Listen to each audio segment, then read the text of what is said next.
financial milestone, which is to pay off debt or stay out of student debt. So chances are, if you graduate college, you're likely going to have some student loans, and you might even have some credit card debt. The average student loan debt in America is $39,000, and oftentimes, if you're going to a 4-year institution or even a 2-year institution after transferring from community college, you'll likely take on some student loan debt. One of your first major milestones in your 20s is to figure out a plan to pay off this debt. Usually federal student loan interest rates are between 4 and 6%, and you're gonna have many of your friends probably tell you that you can get an average of 8% on your money by being invested in the market. So they're gonna say things like, why are you paying off your debt when you can just invest it and get a higher return? While you can earn 8% in the market, many people often forget that you can also lose that money as well if the market doesn't do as hot. When it comes to paying off student loan debt, try to prioritize it over investing, because at least you know it's gonna give you a guaranteed 4 to 6% return on your money, and the sooner you get rid of student loan debt, the quicker that weight is going to be lifted off of your shoulders and you can afford to take on more risk in life. The point of paying off debt is more so that you can afford to take these risks in your 20s uninhibited. When you're debt free, you might take a chance on a startup or a risky business venture that could net you maybe a 50x return in the future,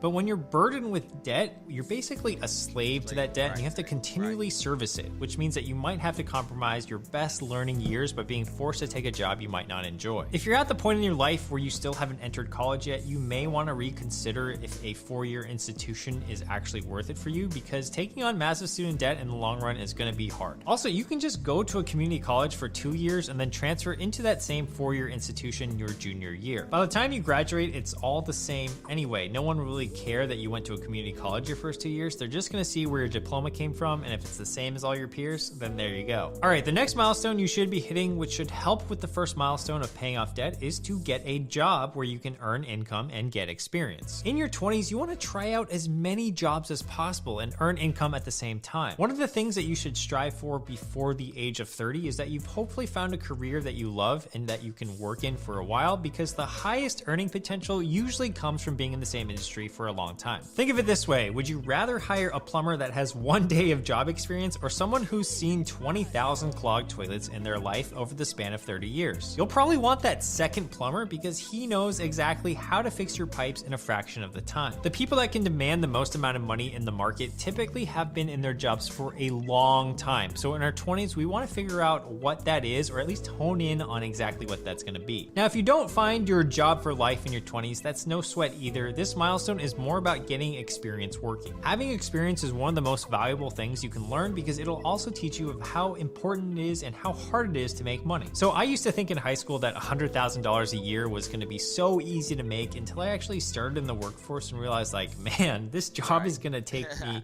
at least 5 years of working really hard. Right now I'm being paid $40K, and it'll be a long time before I hit $100,000 a year. That was really eye-opening for me, and it really taught me the value of money and how hard it was to make. Assuming you get a job, the next major milestone in your 20s to hit is a triple threat, and they all go together. So I'm basically going to call this milestone the trifecta milestone, and it consists of the following. Number 1, delayed gratification. Number 2, staying out of credit card debt. And number 3, building together. So I'm basically going to call this milestone the trifecta milestone, and it consists of the following. Number 1, delayed gratification. Number 2, staying out of credit card. Hey, what's up? Welcome to another episode 65 of Expansion Pack. I am your host, Dan F. Man, here on DGTA TV. It is Find Your Way Wednesdays. No, intended. Excuse me. It is Find Your Way Wednesdays, and what are we talking about today? What did I tell y'all we talking about today? Let me see.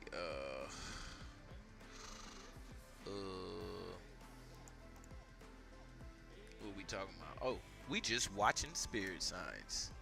That's all we doing today. So let's go ahead and kick this thing off here, right? I ain't gonna keep y'all waiting for too long. I think I recall which episode we was on, but if not, I'm pretty sure we're not gonna repeat. So turn that music up, Dan. Lego.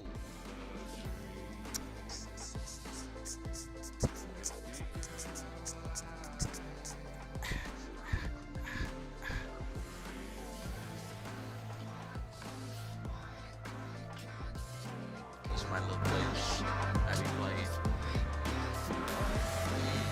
Jam with me real quick. Baby, this is not for life.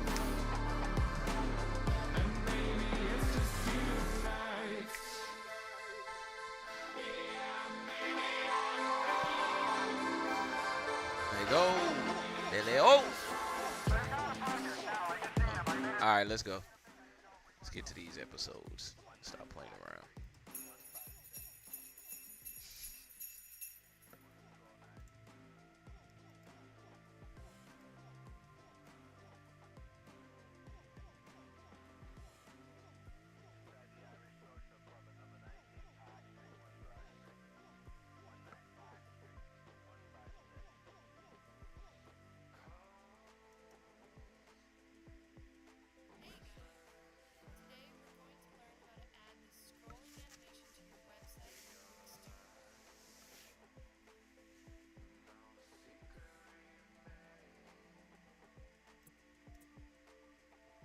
If light is a solid, it can hold a thought. There was a time when, through science, we believed that the cell was the smallest thing, the building block of life. Sorry. New discoveries led to the realization that the cell wasn't in fact the smallest thing. Instead, the molecule was. Now the molecule was the fundamental building block of life. But then, new discoveries revealed that it wasn't the molecule either. The molecules were made of atoms. Now the atom was the smallest thing that you could get. Then, you guessed it, we discovered even smaller things. Now we have subatomic particles, and they are the most fundamental building block of all reality. Oh, okay, hold on. Now scientists are throwing around something called string theory, which is like vibrating noodles in hyperspace, smaller than all of that other stuff. Okay, so maybe it does get smaller. It makes me smile. If there's anything we know for sure, it ought to be that there's always going to be something more, or less, as the case may be. With all of our mathematics, brilliant scientists, and ever-evolving understanding, we can look and look forever, but we won't be finding a bottom anytime soon. So why are we looking? What is science for? Is it just to know? Why does it even matter? Why should it matter to you? What difference does it make whether atoms or cells or vibrating noodles are the smallest thing? Perhaps it's because our level of understanding directly relates to the level of reality that we have control over. Which I suppose could be a very good thing. Or a very bad thing.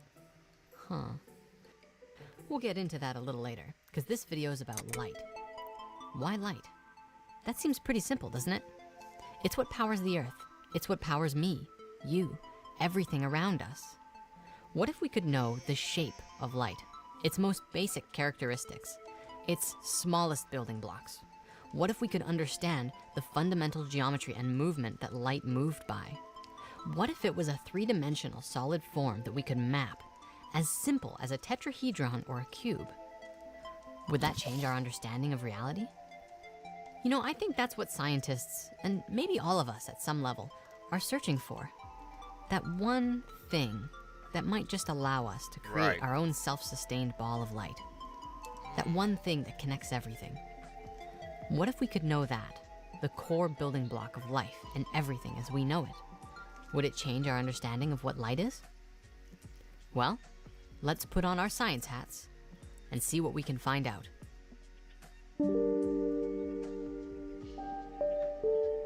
Yeah, they got me. Yes, sir. Einstein said something amazing, something which has echoed through the halls of science since his death. He said that science should be simple, something that anyone can understand. Anyone can make things complicated and complex. Right. But it takes a genius to make something simple. While doing research on Wikipedia, you find pages upon pages with bajillions of words describing these crazy formulas revealing the secrets of the universe, everything we know in modern science. Upon seeing these pages, it led me to ask a whole number of questions about what I was looking at. Questions like, why do we believe that light is what it is? What even is light? What is particle physics? Why is it relevant to me? Why is it that for the average Joe, these ideas about existence and reality are so hard to understand? Do scientists make them overly complex for a reason? Why are we having trouble following Einstein's brilliant words about simplicity? Is there a way that we can use sacred geometry to explain and simplify these ideas in a way that works free and makes throws. sense? And most importantly, how can I use this information in a way to grow as a person? I don't just want to build up beliefs about these topics, I want to expand my ability to create with them. And how do we do that? Where do we start? Well, let's start at the beginning. It's theorized across the board, from creation myths, the basic geometry of the flower of life, and even in the Big Bang Theory, that light is among the first things created at the beginning of everything. So exploring and discovering how light works would be a fundamental piece to understanding everything. Let's take a look at particle physics and quantum physics. They may help us crack this code. Particle physics is the study of the basic building blocks of matter and the forces they exert on each other. In particle physics, scientists are trying to find the one thing that creates everything else, or at least the phenomenon that they are observing. It is very closely related to quantum physics, which is using that same idea to discover the source of the universe we live in that ties everything together. Scientists in this field have done a lot of work in demonstrating and exploring the unified field theory, which shows that everything in the universe is connected through an infinite web of something. They're not sure what it is, but we can see how we are connected in a grand and mysterious way. As our sciences have looked smaller and smaller to find the smallest particle, we have reached a point where things get so small that we can no longer define what they look like. We try and define what particles are through abstract concepts in mathematics because we say that particles are unseeable and unknowable. And yet, things are always going to get smaller and smaller. Everything is made of something else, and it fractals down to infinity, or fractals larger to infinity. Some scientists have actually been known to cut infinite numbers when they find them because they're deliberately looking for finiteness instead of embracing the infinite nature of reality. Check out the movie Black Hole to see this happening in action. Particles are called particles because they're too small to be seen by instruments we have in science at this time.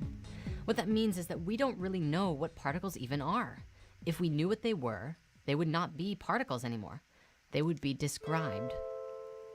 There's kind of a broken dichotomy that is happening in this field. It's something that scientists all over the world are trying to figure out. Here's the problem. Light and other particles that move at the speed of light are assumed to have no mass. The speed of light, also known as the speed of massless particles, is about 299,792,458 meters per second. I understand that. What we know in the field of science is that there's something that translates these particles from one side of the equation to the other, from the world of no mass and into the world of mass. If you ask the scientists this question, they would tell you that it's the Higgs field, the ever-permeating field that gives things mass.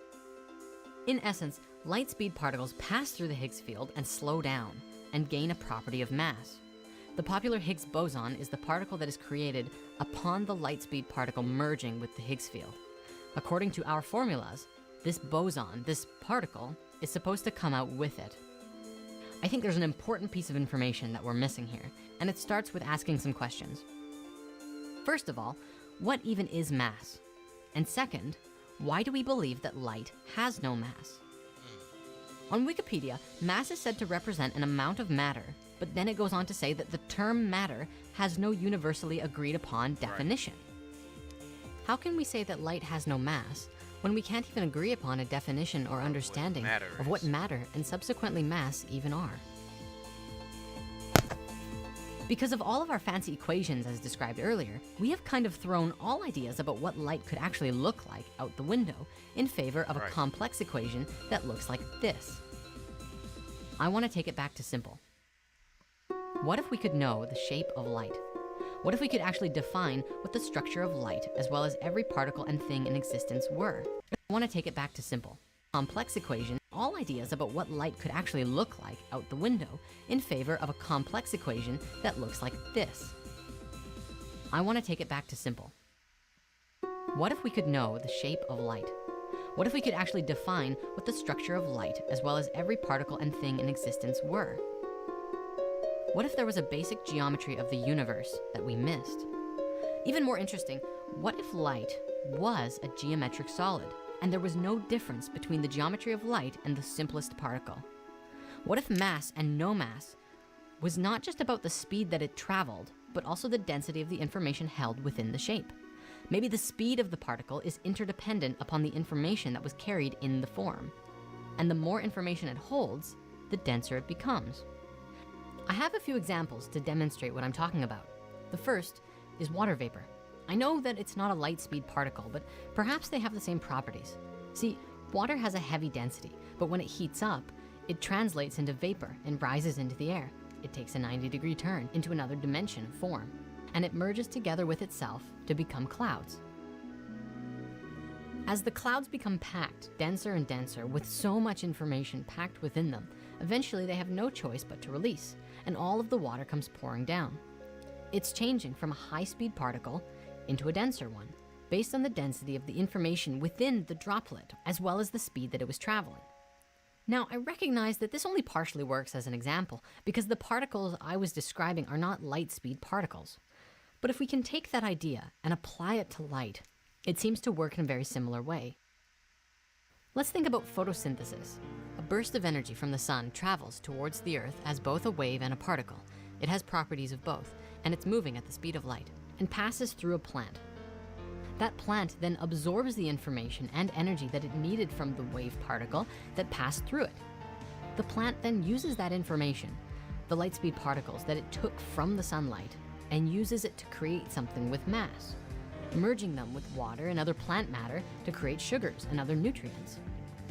In addition to supporting the theory of light being a solid and holding information and even mass, doesn't that also seem to fit the model of the Higgs boson too? I could be wrong, it's just an idea. If light is a solid, it can be both a wave and a particle simultaneously. If light is a solid, it can have both density or nothing inside it at all. And if light is a solid, well, what could it look like? What my friends and I have come up with is a combination of three forms, the three simplest shapes in existence. And as you look at it, ask yourself, can we simplify it further? Light is composed of two primary forces. We call these electricity and magnetism, thus electromagnetic waves and radiation. Electricity is particles and magnetism is waves. Remember everything we've studied forces. We call these electricity and magnetism, thus electromagnetic waves and radiation. Electricity is particles and magnetism is waves. Remember everything we've talked about with male and female energy?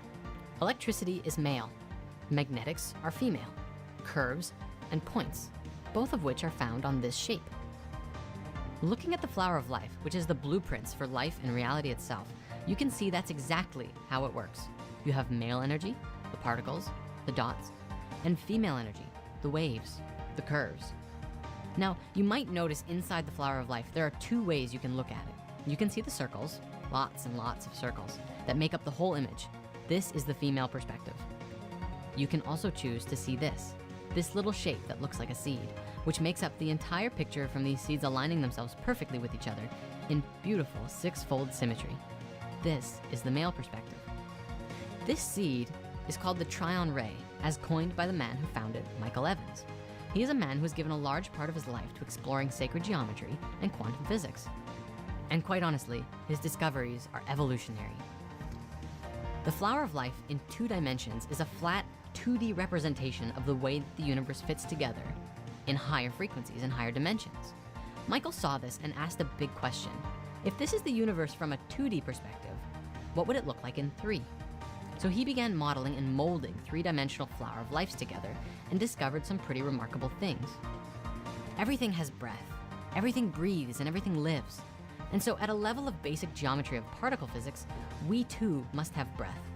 He found that every geometry we think we know of is a static and fixed perspective of what it really is. Tetrahedron? How about a tetrene and a tetrax? An inhale and an exhale of this basic form. Icosahedron? Here's an icosatrene and an icosatrax. He developed breathing models for all of the platonic solids, and then he found a new solid, one that hadn't been discovered before. Energy never travels in straight lines. It always moves in curves. By incorporating curves into the basic geometry of our platonic solids, you actually discover much simpler particles that before we never knew existed. And so we come back to these 3 images. The first one, as you know, is the sphere. This is simply one of the simplest forms and the most female. It's all curve. It's not hard to see how this form is used in the creation of all things. Just look at a planet, or a star, or even an egg. Next we have this one, the Trinity, or the Trion Ray. I'd actually like to make a distinction here. The Trinity is 3 spheres put together like a Vesica Pisces, and the Trion Ray is 1/16 of the volume of that. In 3 dimensions, they both come out with 3 edges, 3 faces, and 2 points, smaller than any other shape. It's a single shape that contains both particles and waves. They're both equally important, and Michael Evans proposes that with this Trion theory, he has speculated that light could in fact be a solid. In fact, it's highly likely. This could in fact be a solid, and Michael Evans proposes that with this Trion theory, he has speculated that light could in fact be a solid. In fact, it's highly likely. This Trion Ray is the geometry of a straight line. For if you were to draw any of the Platonic solids, you could replace all of the straight lines with a Trion Ray, and you would get a diagram of both the inhale and the exhale of that Platonic solid. The great artist Delacroix once said it would be worthy to investigate whether straight lines exist only in our brains. The interesting thing about the Trion Ray and the Vesica Pisces is that they both have straight lines as well as curves, and it's just a matter of perspective. One of the most important pieces of information about all of these shapes, though, is that this is how form comes into manifestation from a geometric perspective, from source to the material world. The sphere is a ball. For shapes, though, is that this is how form comes into manifestation from a geometric perspective, from source to the material world. The sphere is a ball. It's all curve. Upon adding a second sphere, you get the first edge. And so this is curves and edges. When you add the third sphere, you get the first points. And now you have curves, edges, and points all together in one shape. As you continue adding circles, you get more and more shapes and forms that begin to manifest, such as the Platonic solids and everything else we know about. This is why the Vesica Pisces is so important. As you know, we've been looking at this for a long time, and we're going to continue to. Over the past year, I've been learning that the Vesica Pisces is one of the most important keys for waking up and transformation on this planet. It is a model for bringing people together. Important keys for waking up and transformation on this planet. It is a model for bringing people together to create powerful change on this planet. As we grow together and make powerful connections with each other, it is our connections that begin to alter the way that we do things. We help each other refine our messages. It is asking each other questions that allows us to explore deeper into what something really means. And then, with the newfound information that we gathered together, we can set off on a journey to change the world. Ladies and gentlemen, these 3 forms are what I believe to be the God particles. We have a male form, a female form, and a form of a merging together of both of them. The God particle is not a matter of scale. It is not a smallest thing like a Lego block, but rather the simplest geometry that we can conceive in this dimension. It is a geometry that makes up all manner of things, regardless of size and scale. Just look around you. Most seeds look like this. Most leaves look like this. Most fruits look like this. Eggs look like this. Sperm looks like this. It's practically impossible not to find examples of it everywhere. All we need to do is take a look. Hey, what's out? I'm not gonna hold it up. We're gonna keep on going. Once we get through with all of these, then we can really talk about what it is in this life. What it is in this life. Other than that, we just, I don't know, we just gotta beat around the bush, you ask me. Hold on, though.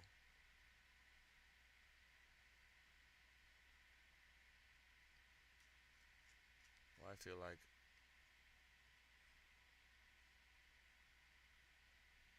feel like I'm skipping stuff.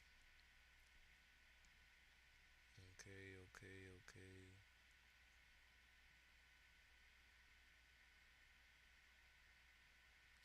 Got it. Okay, I found where we at. There we go.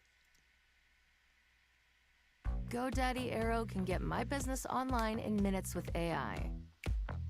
Let's see. See ya. Come from, and which all things return to. In continuing what we talked about previously, I'd like to bridge some gaps between the previous topics about light. In the beginning, we talked about spiritual light from a perspective of infinite energy that is everywhere and encompasses all things. from which all things come from, and which all things return to. I want to explore what source energy actually means. How can we make sense of it with our modern understanding in the third dimension? And more importantly, what does it mean to you? We know in science that everything is energy. All of the food, the light bouncing around, the animals, the people, the trees and the plants, even the furniture. It's all energy. Some of it is alive, which means an essence of life flows through it and compels it to grow, act, and sometimes do crazy ass things. I know that essence of life is a little vague. It's hard to describe even for me. While today there are many sciences and researches delving into that ultimate question, what is a soul? There is still no concrete answers to this question. Despite this, I'd like to not throw the baby out with the bathwater, and so I'm going to do my best to describe what I've come to know based on my research and life experience on this topic. And I'm very interested in exploring this question both scientifically and spiritually. So when I say life essence, what I'm describing is the difference between a person and a couch. One is alive, it has life, it has a soul. Or perhaps this physical vessel, the body, has spirit flowing through it. It has consciousness, it has awareness. There's something about it that's magic. That spirit or life is what can create a couch. But a couch cannot create life, at least not yet. A person, likewise, is also a creation. A living body is a body of energy that was created by a man and a woman who came together in union to birth a new life into this world. So what this means is that we are all creations and we are all creators. We can create both living and non-living things. So what does this have to do with source energy? When we're talking about this grand and mysterious source energy, let's just try and be real and keep it tethered to the third dimension, our physical world. It's easy to go out into the mystical, magical universe, but that doesn't really help us grow right here, right now. So first of all, let's define what these words even mean.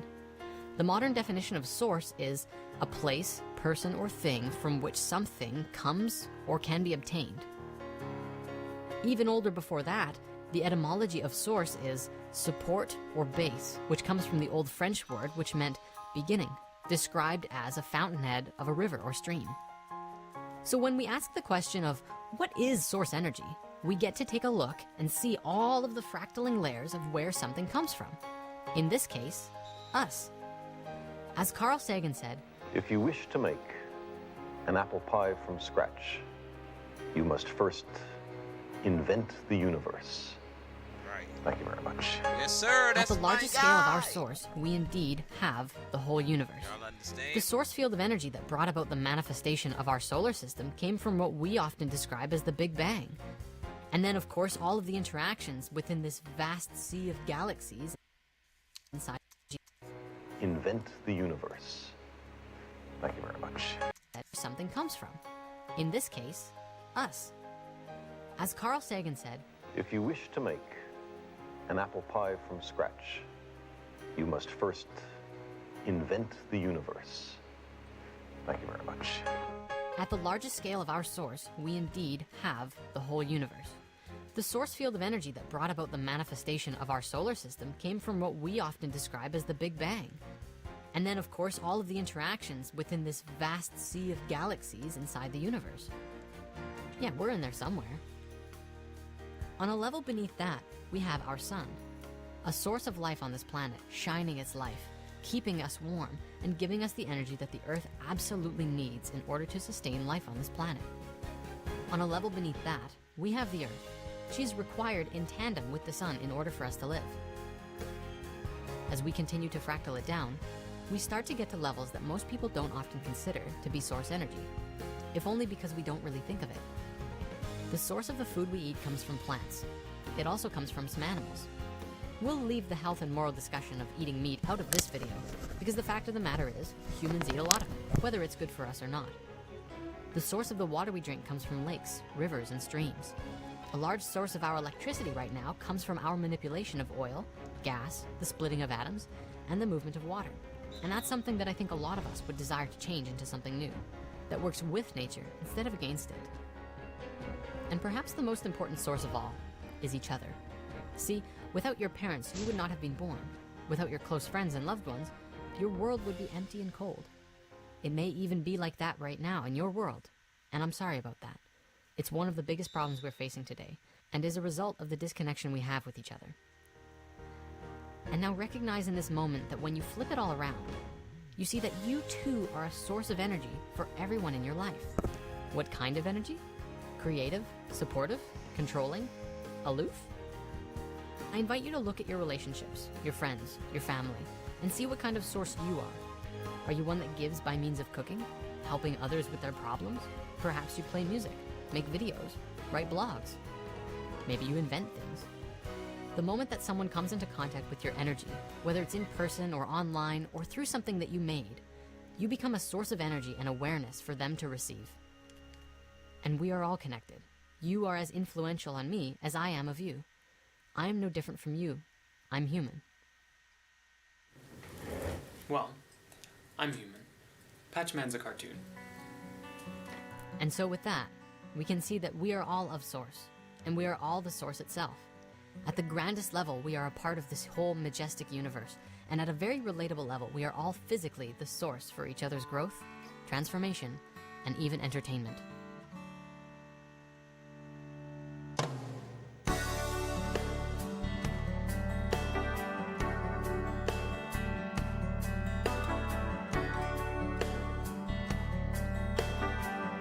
All right, here we go. Let's keep on going.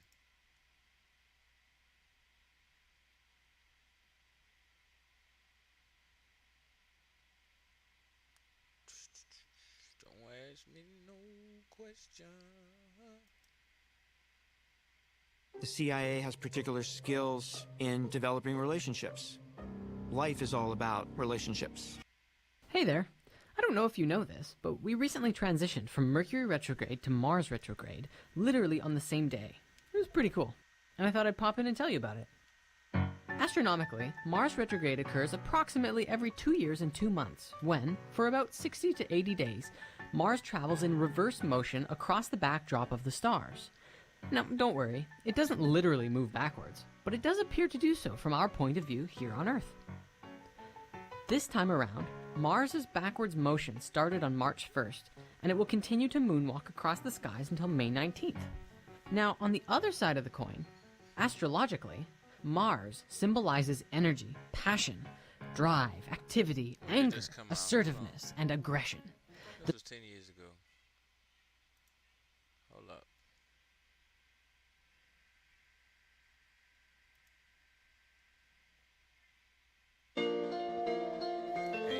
Hey, you better do my whole intro. Let go. You know what time it is. They ain't gonna do the whole thing. Hey. Let go. Today we're going to talk about matter and energy. Matter in particular is very interesting to me because it's something that so far in all of our scientific fields, we still haven't quite pinned down. When something is created at a level of simplicity and geometry, it forms a vessel, a container to store the internal ingredients that it's actively creating and building inside. The best way I can describe this is by examining the fundamental behavior of a single-celled human. This single cell at that point is a single organ. Can you guess which organ it is? The heart. Skin. Oh, Skin acts as a boundary layer between the internal my and bad. the external world, and was created from the genetic wasn't paying ingredients from the attention yin and the yang. When that transformation takes place, the two becoming one, something new is created. Well, obviously that's the case, but think about this. It's not just a mix of these two things, it's something new entirely. The singularity. Singularities are consciousness. They're that space of both void and awareness between all of the states of matter and all of the states of energy all at once. The singularity is like the equal sign in E equals mc squared. Singularities and boundary layers go hand in hand with each other. Consider that as energy goes into the toroidal field from the outside, going through that singularity takes it to the inside, as if going through the boundary layer. Likewise, it goes through the singularity when it leaves, back into a different space once again.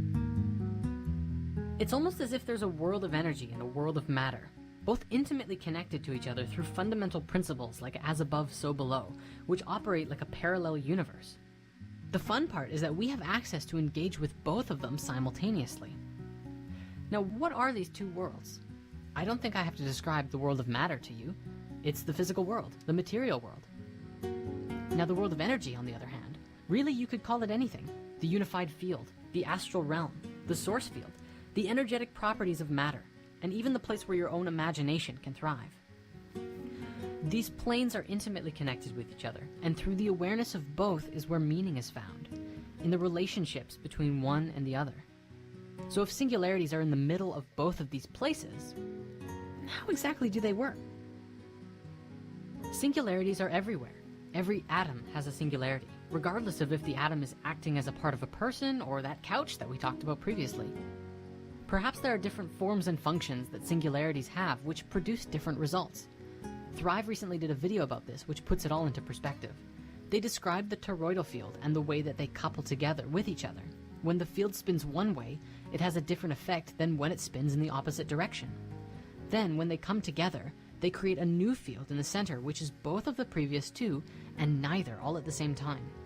This is the same geometry of the child's conception, two coming together to create something new entirely.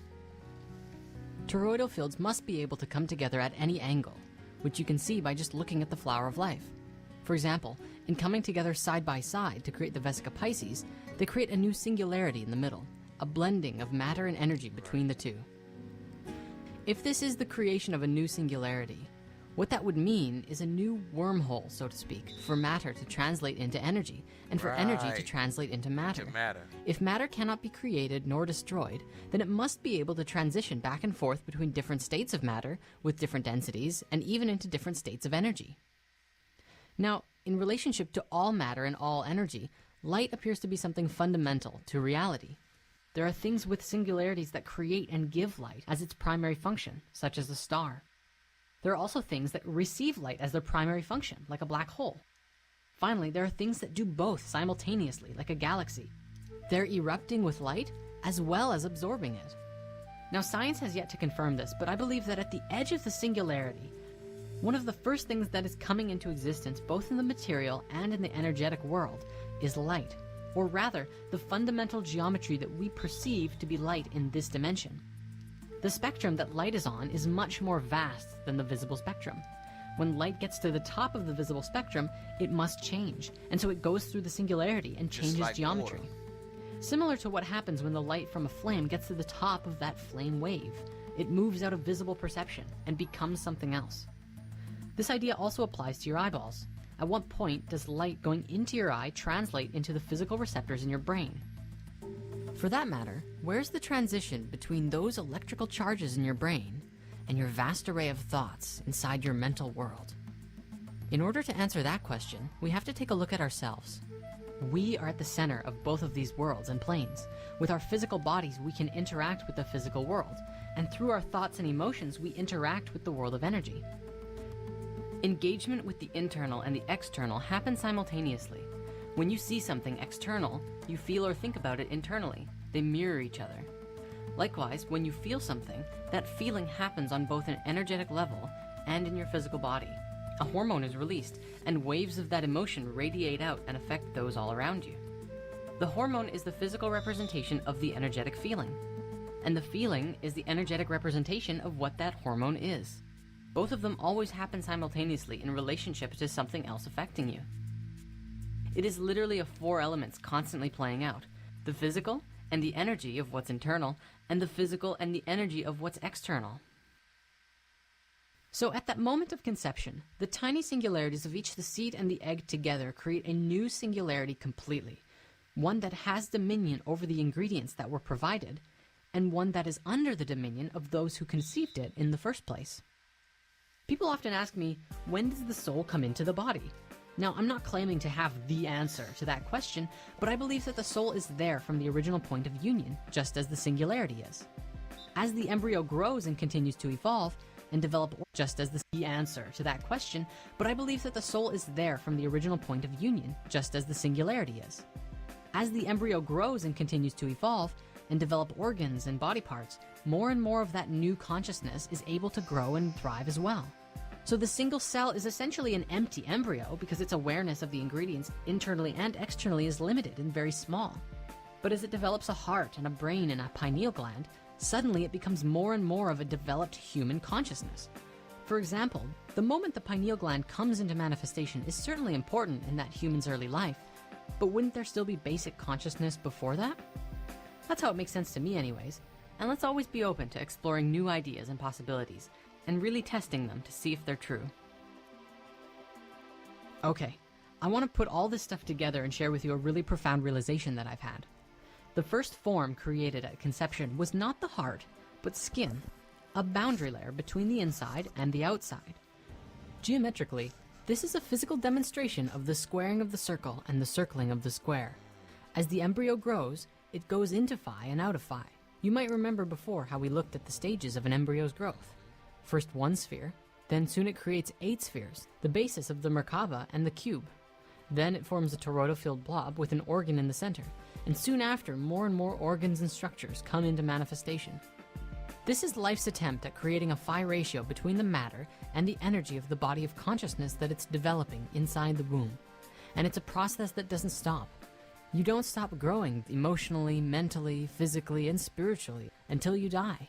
And even when you die, well, what is death but a transition into something new? What that means is that you and I are not the inside nor the outside of our physical vessels, but the awareness between both of them and the creator of so much more.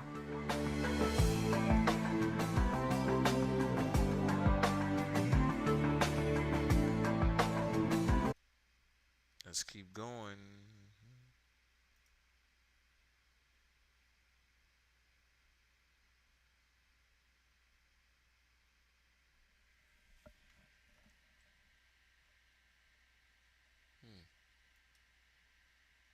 If you don't want to open your third eye, then don't watch this video.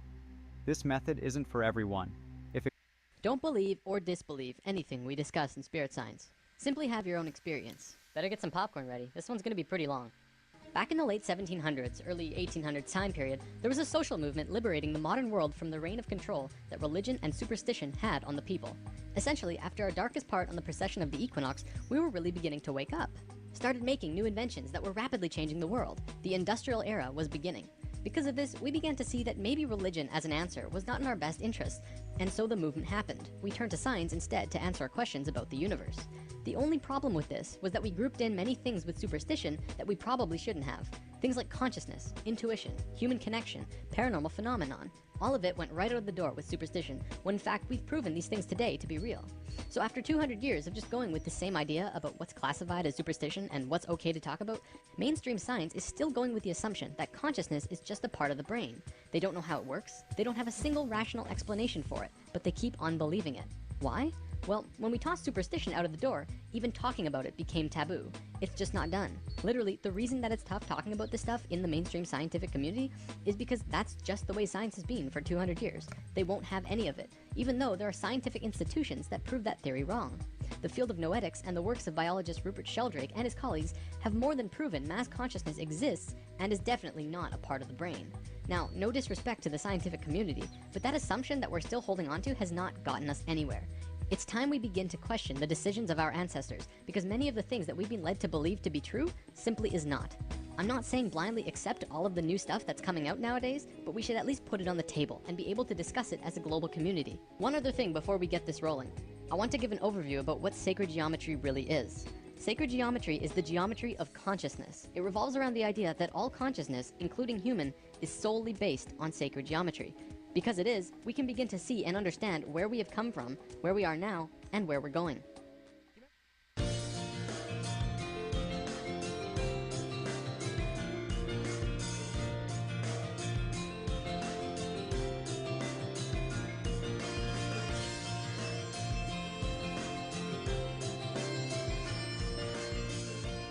They just jump forward. The universe is infinite. It has no beginning and no end. In both science and religion, creation is often discussed from a perspective of having a set or a specific beginning. In science, we call it the Big Bang. This is the theory that says everything in the universe was compressed to the point of a single, infinitesimally small particle. Something we would perceive as unity, and then rapidly exploded and expanded outwards and created everything in the universe. In religion, it is generally called creation. When God, or some all-knowing and all-seeing entity, being the only one imbued with such power, created everything, presumably in 6 days, before taking a well-deserved day off. Let's take a step outside the box for a second and put these two sides of this cosmic coin into a Vesca Pisces. As usual, the two enemies that never got along actually have quite a lot in common.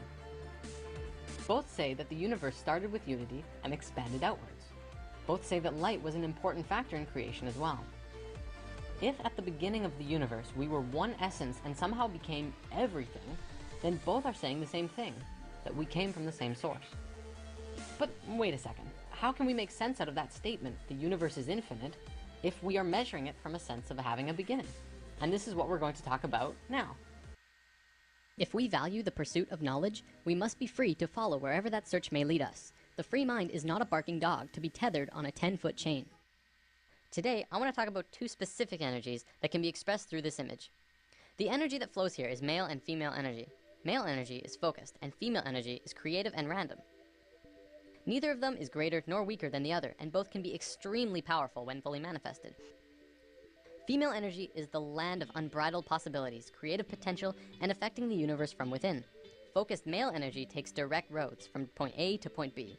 This energy can be as strong as a tank, accomplishing tasks and going where it needs to go, with precision and without distraction. The important thing to know about this energy isn't how they move. I'm going to use some super basic sacred geometry to demonstrate this. This is the Fibonacci spiral. We're going to be talking a lot more about it when we dive into the topic. For now, all you have to know is that it starts at 1 and flows outward forever in a very specific way, and is present in all life everywhere. As male energy flows through the spiral, it goes from base point to point, from here to here, to here to here. It doesn't curve, it just goes straight where it needs to be. Female energy, however, would flow in the actual spiral. It would go around, going in and around outside all of the lines, but still getting to the same or similar results.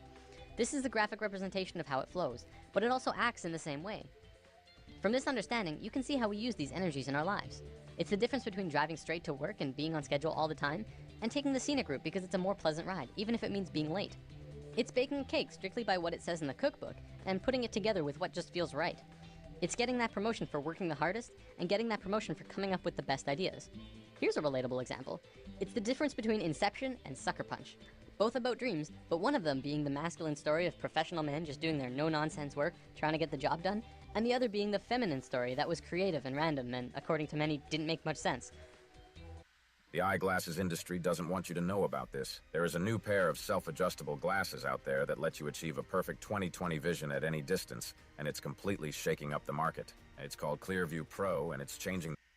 Both male and female energy, like the chakras, have their own traits. Male energy is linear, analytical, strategic, and practical. However, when male energy is constricted, it is very blundering and confrontational, and what tends to occur is not seeing all sides of a situation, or not being open to any other possibility other than the one being pursued. You can see a lot of that in today's society. Most commonly, we call it being closed-minded. Female energy, on the other hand, moves in curves. It does not stay inside the lines. It is creativity and movement, and expression and emotion. It can do anything and go anywhere, but it has trouble sticking to schedule. If constricted, it can get out of its flow, running rampant between emotions and mood swings and ideas. The creativity could get jumbled and come out as an out-of-control mess. We don't have this widespread issue in today's society, and it has a lot to do with our brain hemispheres. We're gonna look at that in a moment. One big difference between the two is that male energy looks at parts and female energy looks at wholes. Before I go on, I want to make this clear. Male and female energy has very little to do with sexual orientation. Like, it's in the mix, but it's not a fundamental part of the energy itself. For example, if you look at the shape of male and female bodies, men have straighter bodies, women have curvier bodies. We'll probably come back to this in a lesson down the road. Okay, brain hemispheres. We have 2 of them, and if you remember what you learned in grade 10 biology, this will be familiar. The left brain is the male energy side of the brain. It is orderly, statistical, logical, and mathematical. It sees things in straight lines, rational and practical. The right brain is the female energy side of the brain. It is our creative side, a free spirit. It is passion and experience of taste and feeling, movement and art. As is the same with the energy, the left brain cannot make sense out of the right brain. You cannot put feelings and expressions within boxes. They must be felt to be truly experienced. The right brain, too, cannot make sense about how the left brain understands things. Okay, so as a species, we are primarily left-brained. Well, incredibly left-brained. This basically means that, as a species, we essentially have a male energy imbalance. There is way too much of it. It is dominant and is constricting on the female side of the brain. Now, don't get me wrong, this isn't a bad thing. In fact, it's kind of a blessing in disguise, but we have to talk about some other things first. Everything in the universe is geometric, whether it's people, trees, cats, planets, solar systems, stars, you name it. Anything in the universe can be measured on a geometric scale. Having said that, it's important to note that creation is also geometric. What we're going to be looking at today is the pattern of creation. Essentially, what this means is that everything in the universe comes out of this single pattern. I'm not making this up. This single image will change everything. When I mentioned in Lesson 5 that the ancient Egyptians and even more ancient civilizations knew about a deeper, basic understanding of the universe, this is the flower of life. And it is also the creation pattern of everything in existence. Even non-tangible things, emotions, thoughts, music in its entire spectrum, everything comes from this image. Okay, so there are 13 information systems that comes out of the flower of life. Today, I'm going to show you how physical reality can manifest itself, which is just one of the 13 systems. In future lessons, we will look at more. It's also important to note that at first it may not make sense. I ask that you do not choose immediately to shut this out, and just watch with an open mind, and try and see this in a new way. Also, I want to tell you that by learning about sacred geometry simply by observing, you are absorbing only a very minuscule amount of information. If you really want to learn more, you must begin to draw it yourself. I kid you not, when you do this, you begin to see things in a new way. You begin to understand why things are done in the way that they are done. Promise. The flower of life was known around the world in ancient times. It was found in Ireland, Turkey, Israel, Egypt, China, Greece, Germany, India, and Iceland. It's also been recorded to have been found in England, Tibet, Japan, Sweden, Lapland, the Yucatan, and I think 14 other places. This thing is everywhere. Not only that, but everywhere around the world it has the same name, the flower of life.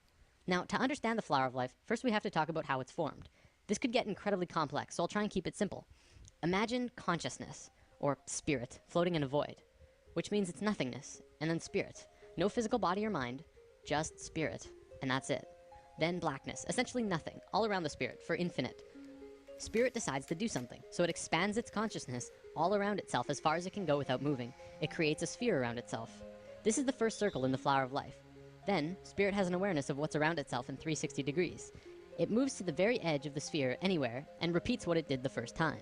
It creates this image, which also creates the Vesica Pisces. Within the Vesica Pisces is a vast and incredible amount of knowledge about width, proportion, depth. Also comes the square roots of 2, 3, and 5, which are all numbers that go on forever. But even more interestingly, comes geometric information about light. We'll talk about that in a moment. Now, spirit has no choice but to do it again.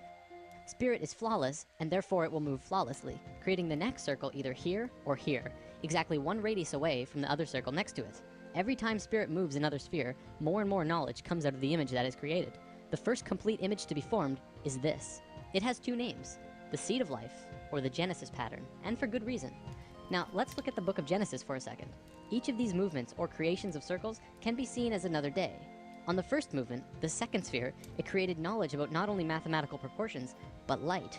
The first sentence of Genesis says, "The earth was without form and void, and that the Spirit of God moved upon the face of the waters." In the very next sentence, God says, "Let there be light." The key here is in the order. The movement happened first, then light happened immediately after. Well, but what about the waters? Well, you have to remember, the Bible has been changed over time a lot.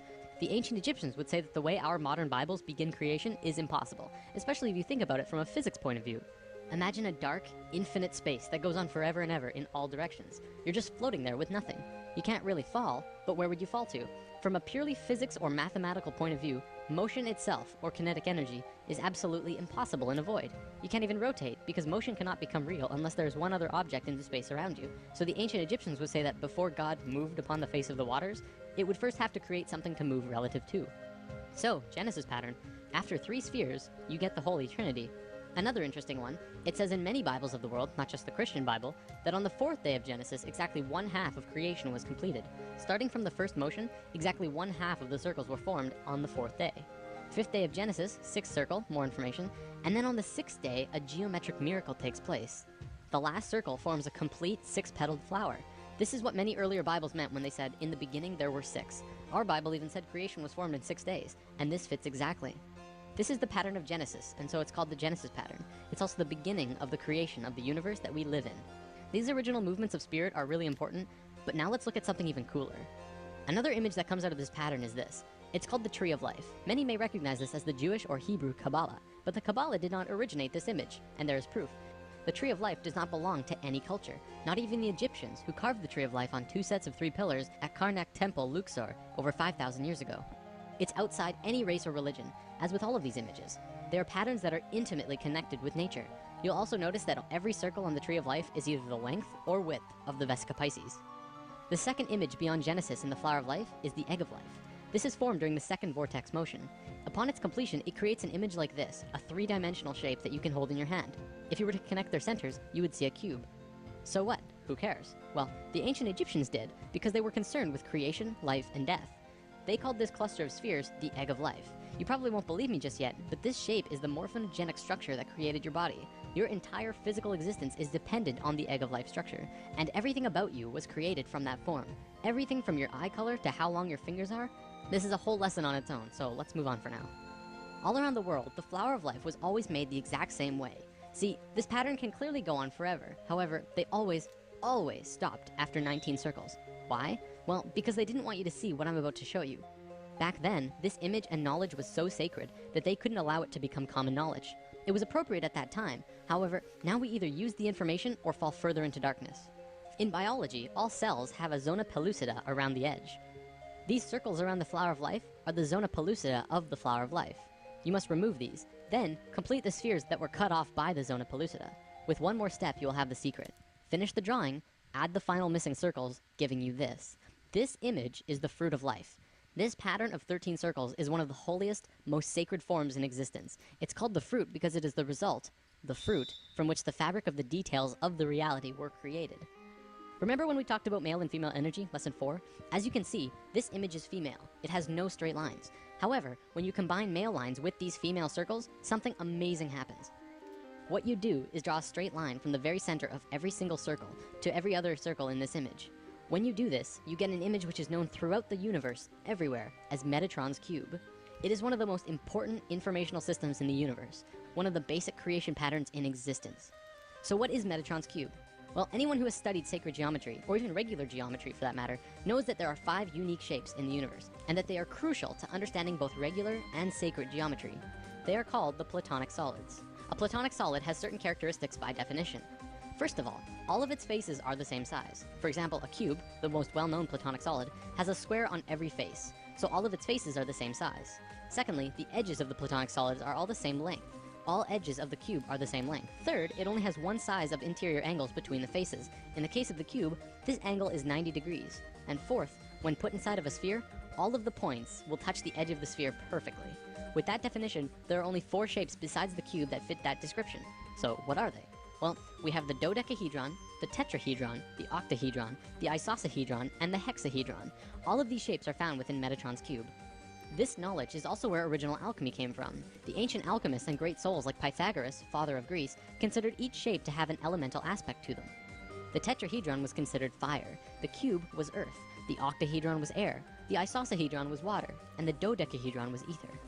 Ether, also known as prana, and tachyon energy are all the same thing.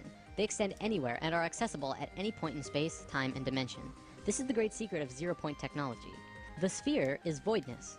These 6 elements are the building blocks of the universe, and they create the qualities of the universe. To summarize, this is the first informational system that comes out of the Fruit of Life through Metatron's cube. In alchemy, they rarely discussed ether. I've read that in the Pythagorean school, if you even uttered the word dodecahedron outside of the school, they would kill you on the spot. That's how sacred this shape was. 200 years later, when Plato was alive, he would discuss it, but only very carefully. This is because the dodecahedron is near the outer edge in your energy field, and is the highest form of consciousness. There's quite a bit more here, but I don't think I can go much further on it right now. Anyways, recognize this? The periodic table of elements? Every single element on this table has a geometric relation to one of these 5 shapes. Modern scholars ridiculed this idea until the 1980s, when Professor Robert Moon at the University of Chicago demonstrated that the entire periodic table of elements, literally everything in the physical world, is based on these same 5 forms. In fact, throughout modern physics, chemistry, and biology, the sacred geometric patterns of creation are being rediscovered. Another example is the Egg of Life that I showed you earlier. Hopefully that will help you to understand just how incredible and important of a discovery this truly is. We have 5 Platonic geometries that form everything in creation, but we don't have a hexagonal shape. If we look at the Flower of Life, we see that its ultimate basic form is in a 6-pointed shape, called a hexagon. Want to see where else hexagons form in life? Ninja Turtles in Hero Wars. The legendary RPG Hero Wars welcomes new heroes to the battlefield.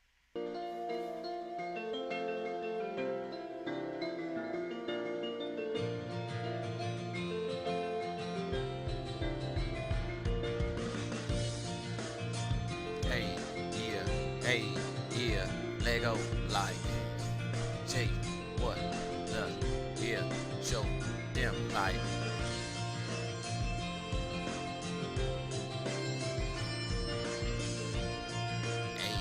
Hey, hexagon all over you. Hey, tap it, tap it, tap, tap.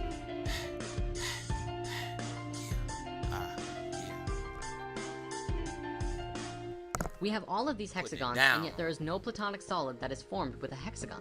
So, what gives? Well, I want to introduce the vector equilibrium, which was coined by Buckminster Fuller. It is actually formed from 3 two-dimensional hexagons that swivel around each other, and its basic shapes that make it up are an equilateral triangle and the square.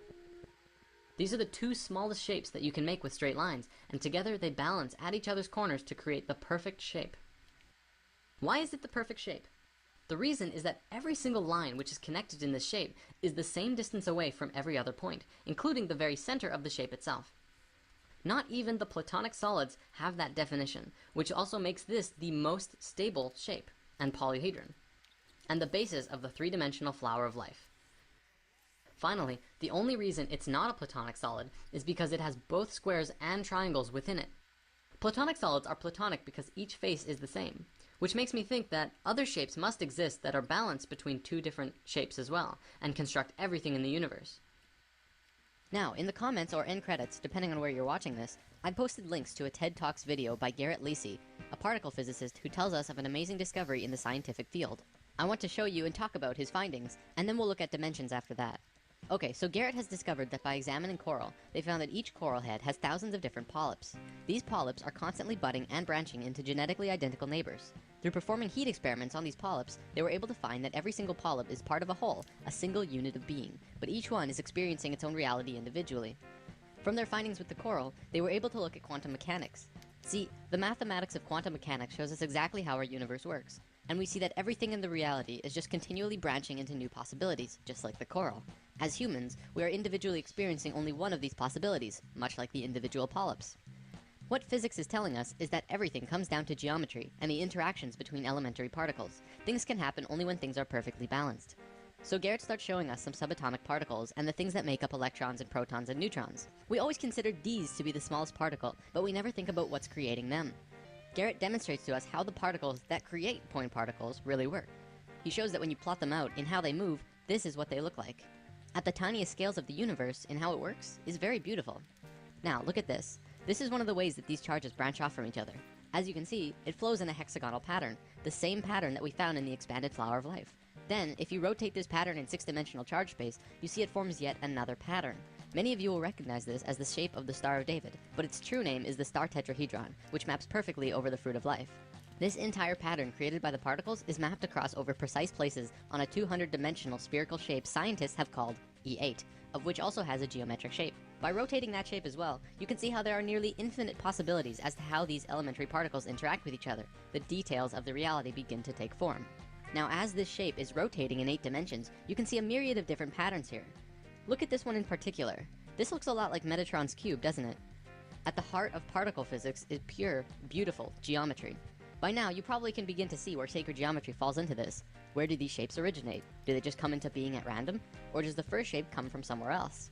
In Lesson 6, we talked about the flower of life, the original, perfect geometric symmetry that created the universe. This shape, as we learned, is not only the root of all mathematical proportion, light, the platonic solids, but is also the source of every musical system in the universe, including systems both used and unknown to modern man. It is also the source of energy patterns and, well, everything. It all comes from the flower of life. I believe this is what is at the heart of what's forming every subatomic particle formation, and it probably goes at least a few levels deeper than what Garrett is showing us. Phi, also known as the golden ratio, or golden mean, is a very simple relationship. If you had a rod and were going to put a mark on it, only 2 places would mark the phi ratio, which is here or here. The length of A plus B is equal to the length of C. This ratio is 1.6180339 and continues on forever. If you multiply the length of C with phi, it will create the exact same image, only bigger. C and D is equal to E. This ratio could then span on forever, going smaller and smaller or bigger and bigger forever. This ratio is infinite. It has no beginning and no end. It is also believed that phi is the mathematical root of all other sequences. See, every mathematical sequence in existence needs a minimum of 3 numbers to figure out the sequence. Phi only needs 2. It is the only one. Similar to how the circle and square are the source of all shape, but we'll get to that later on. The next thing that you need to know is that this ratio is found in all life everywhere. Sort of. By sort of, I mean it's really Fibonacci, but we'll look at that in a moment. Look at your hand. Not only does each finger have its own ratio moving up each finger, which is phi to the next bone, but it oscillates back and forth from the tallest finger to the thumb. You wonder why the human hand is like that? Its base oscillates back and forth from the tallest finger to the thumb. You wonder why the human hand is like that? It's based on phi. This relationship is found throughout the body in various ways, moving up the arms and legs, in your face, throughout the entire body. This is a Greek statue that accurately represents this. The Greeks were very precise when they made their art, because they understood phi, Fibonacci, and the importance of these sequences. When the Romans took over Greece, you could see the perfection in statues just completely disappear. I'm not saying the Romans were bad artists, they just didn't measure everything to the same caliber that the Greeks did. Here is the phi ratio in butterflies. You can see this ratio everywhere, from the wing size to the body to the antennas. They're all phi ratios. Here's dragonflies. It's the same story. Phi runs along the entire body, and the relation to the body and the wings. Here it is in frogs. Phi is found throughout the body, in relation to the head, to the arms, to the fingers, and so on. Well, what about fish? You'd think they wouldn't be found in fish. Well, here's 3 kinds of fish. Once again, the ratios are consistent. It doesn't just apply to these creatures, though. Regardless of what mammal, insect, avian, plant, or living creature of any kind, you will find this ratio one way or another. There's a reason for this, but we'll get to that in a moment. Let me show you the importance we used to place on this golden ratio. In ancient times, we built many structures based on phi because we understood divine proportion. This is the pagoda of Yakushiji Temple in Japan. It's built with these same mathematics, from the doorway to the ball on top of the temple. It is a structural embodiment of the proportions that all life holds. The Parthenon in Greece also has the exact same mathematical structure, but even more. I recommend watching Nova's Secrets of the Parthenon if you wish to learn more about this, because the stuff that they find is really cool. The Great Pyramid in Giza also has these proportions. They're incredibly precise, perfect in every way. You'd think that by building these structures using the logical and mathematical proportions so carefully that they would hinder the creativity behind these buildings, but they really don't. In fact, the left brain understanding all of this can even enhance creativity if used correctly. It makes me wonder about all of the world-famous buildings of the modern world. Could phi be a large factor in what makes them stand out? Let's move on to our next sequence, which is called Fibonacci. Now, the Fibonacci sequence is life's way of creating the golden mean. Allow me to explain. This sequence is continually made from adding the previous number to the current. 1 and 1 is 2, 2 and 1 is 3, 3 and 2 is 5, 5 and 3 is 8. You can see how it continues. Now, what most people don't know about Fibonacci is that it actually continually strives closer and closer to the phi ratio. By dividing the current number into the last, you can see this happening. 1 into 1 is 1. Well, that's not close at all. 2 into 1 is 2. This time it's over phi, but closer. 3 into 2 is 1.5, which is under, but closer still. 5 into 3 is 1.666. This time it's over, but even closer. Continuing with that, it's 1.6, and then 1.625, 1.615384, 1.619048, and so on.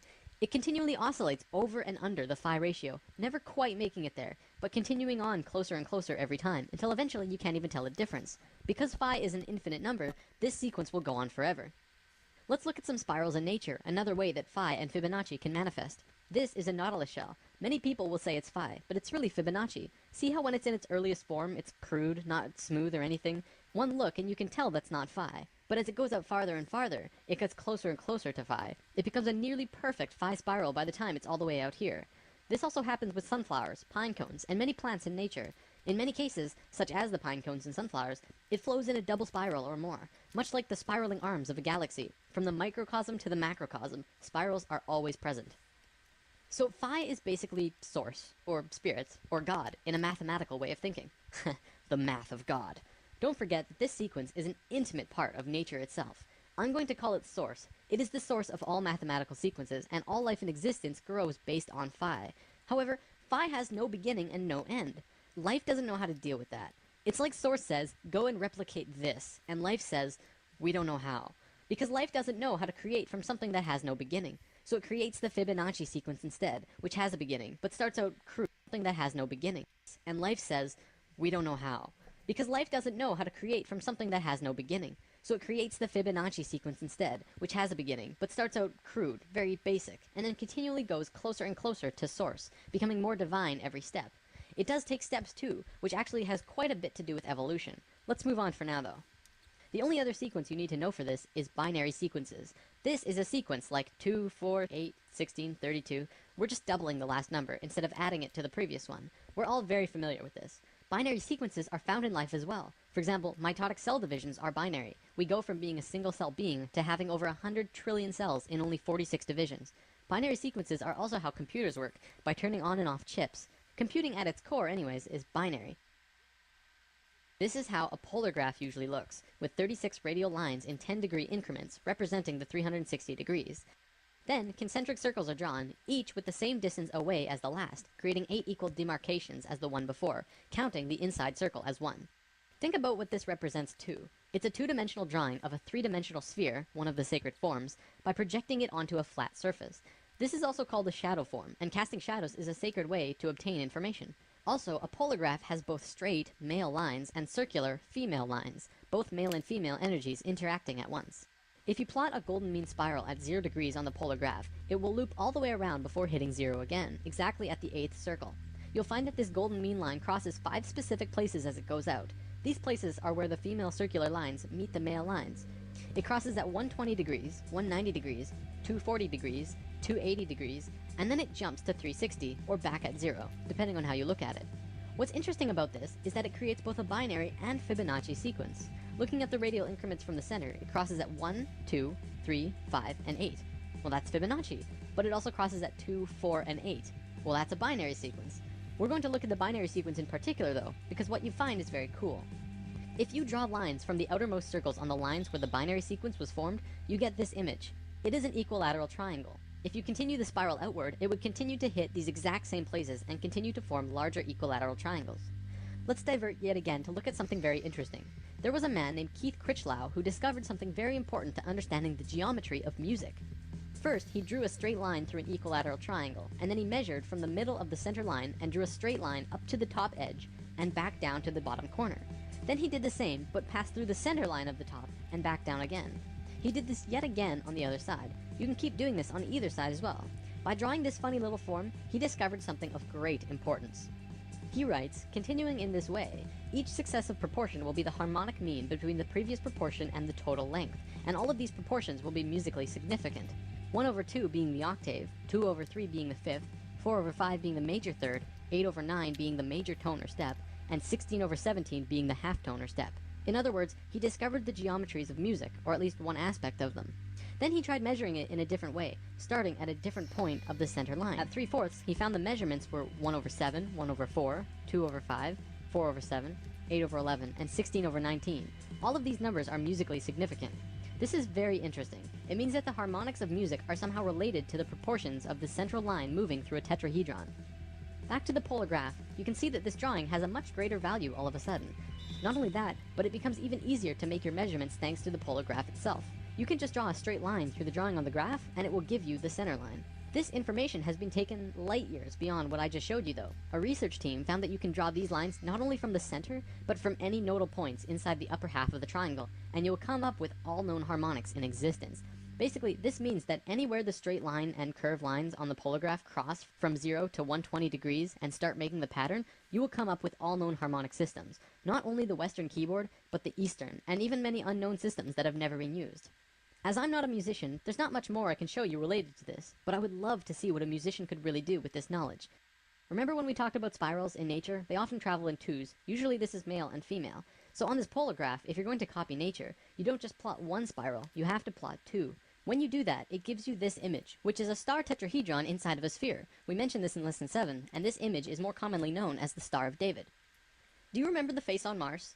NASA obviously tells us that it's just a random formation on the surface of the planet. But right next to the face, there are also a few pyramids and other anthropomorphic structures. I know what you're thinking. Why on earth would I bring that up all of a sudden? Well, Richard Hoagland and his colleagues have spent a long time researching and deciphering a message on the surface of the red planet. Want to know what that message was? It was a star tetrahedron inscribed in a sphere. Holy balls, right? It's pretty crazy, and very eye-opening now that we have this information about what this really means. Inside the star tetrahedron, another one fits perfectly. We can continue to put more and more star tetrahedrons inside or outside of the other star tetrahedrons, the same way the golden mean spiral can wrap around the polar graph infinitely big or infinitely small. You'll notice that this smaller tetrahedron also happens to fit perfectly around this sphere. Well, check this out. If you put this same size sphere centered on the point of every single star tetrahedral point, guess what suddenly reveals itself? Your brain lights up like a TV when you're playing video games. So check this out. Researchers from the University of California found that certain areas of the brain linked to The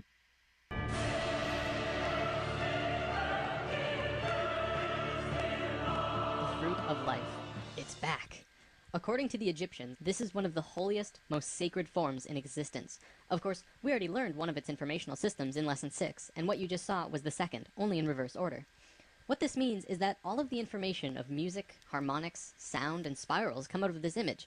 Not only that, but light and the dimensional levels work in the same way as harmonics, which we've already discussed in Lesson 2, 7, and 9, meaning that the geometric information about light and dimensions are also related to this star tetrahedron pattern. So what you just saw was the second unraveling from the third rotational pattern of Genesis, the geometry at the heart of creation. Now we can start talking about dimensions. These wheels are some of the oldest symbols known. The only places that they've been found is on the ceilings of certain very old Egyptian tombs. They are always found in sets of 4 or 8, and nobody knows what they are. Even the most famous Egyptologists have no idea, but this is actually proof that the Egyptians not only understood the flower of life, but they lived it. Today, I'm going to show you what these wheels meant, and in future lessons, we will go over the details of this unraveling. There's a lot to cover before we get there though. For the record, the unraveling looks like this. Yeah, it's a doozy.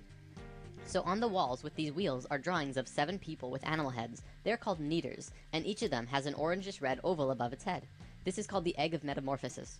The kneaders are showing us a time when we go through a certain stage of resurrection, which is a rapid biological change into a different life form. Not the average type of resurrection, I know. As you can see here, they're changing directions 90 degrees, and in doing so, they're changing dimensions.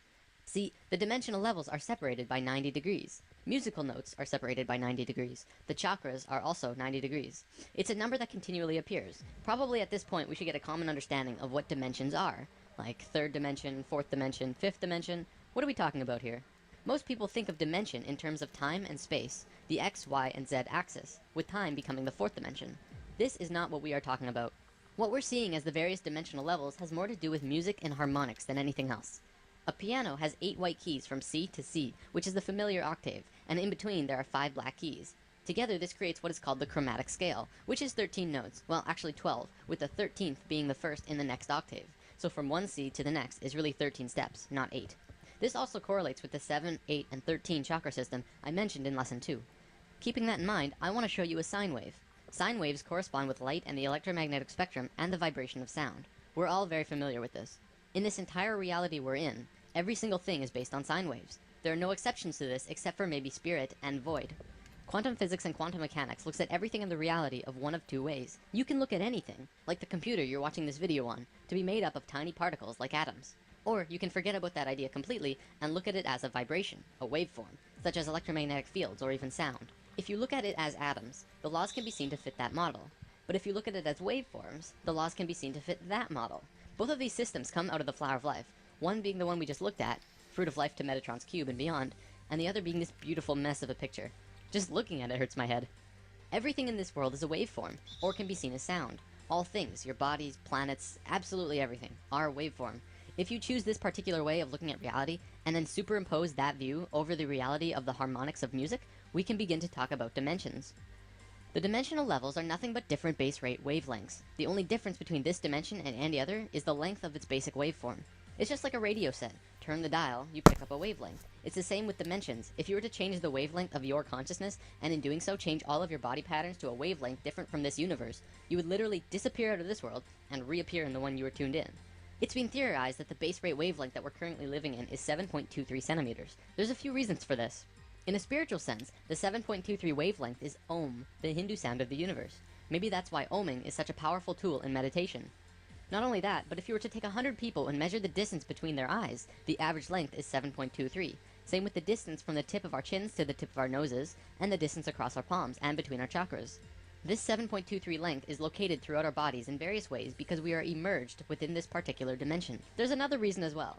Bell Laboratories found this wavelength when they were setting up the microwave system around the United States. They found the static in their system because they chose a wavelength just slightly longer than 7.23 for their system. In order to get rid of the static, they did something that we as a planet are still suffering from.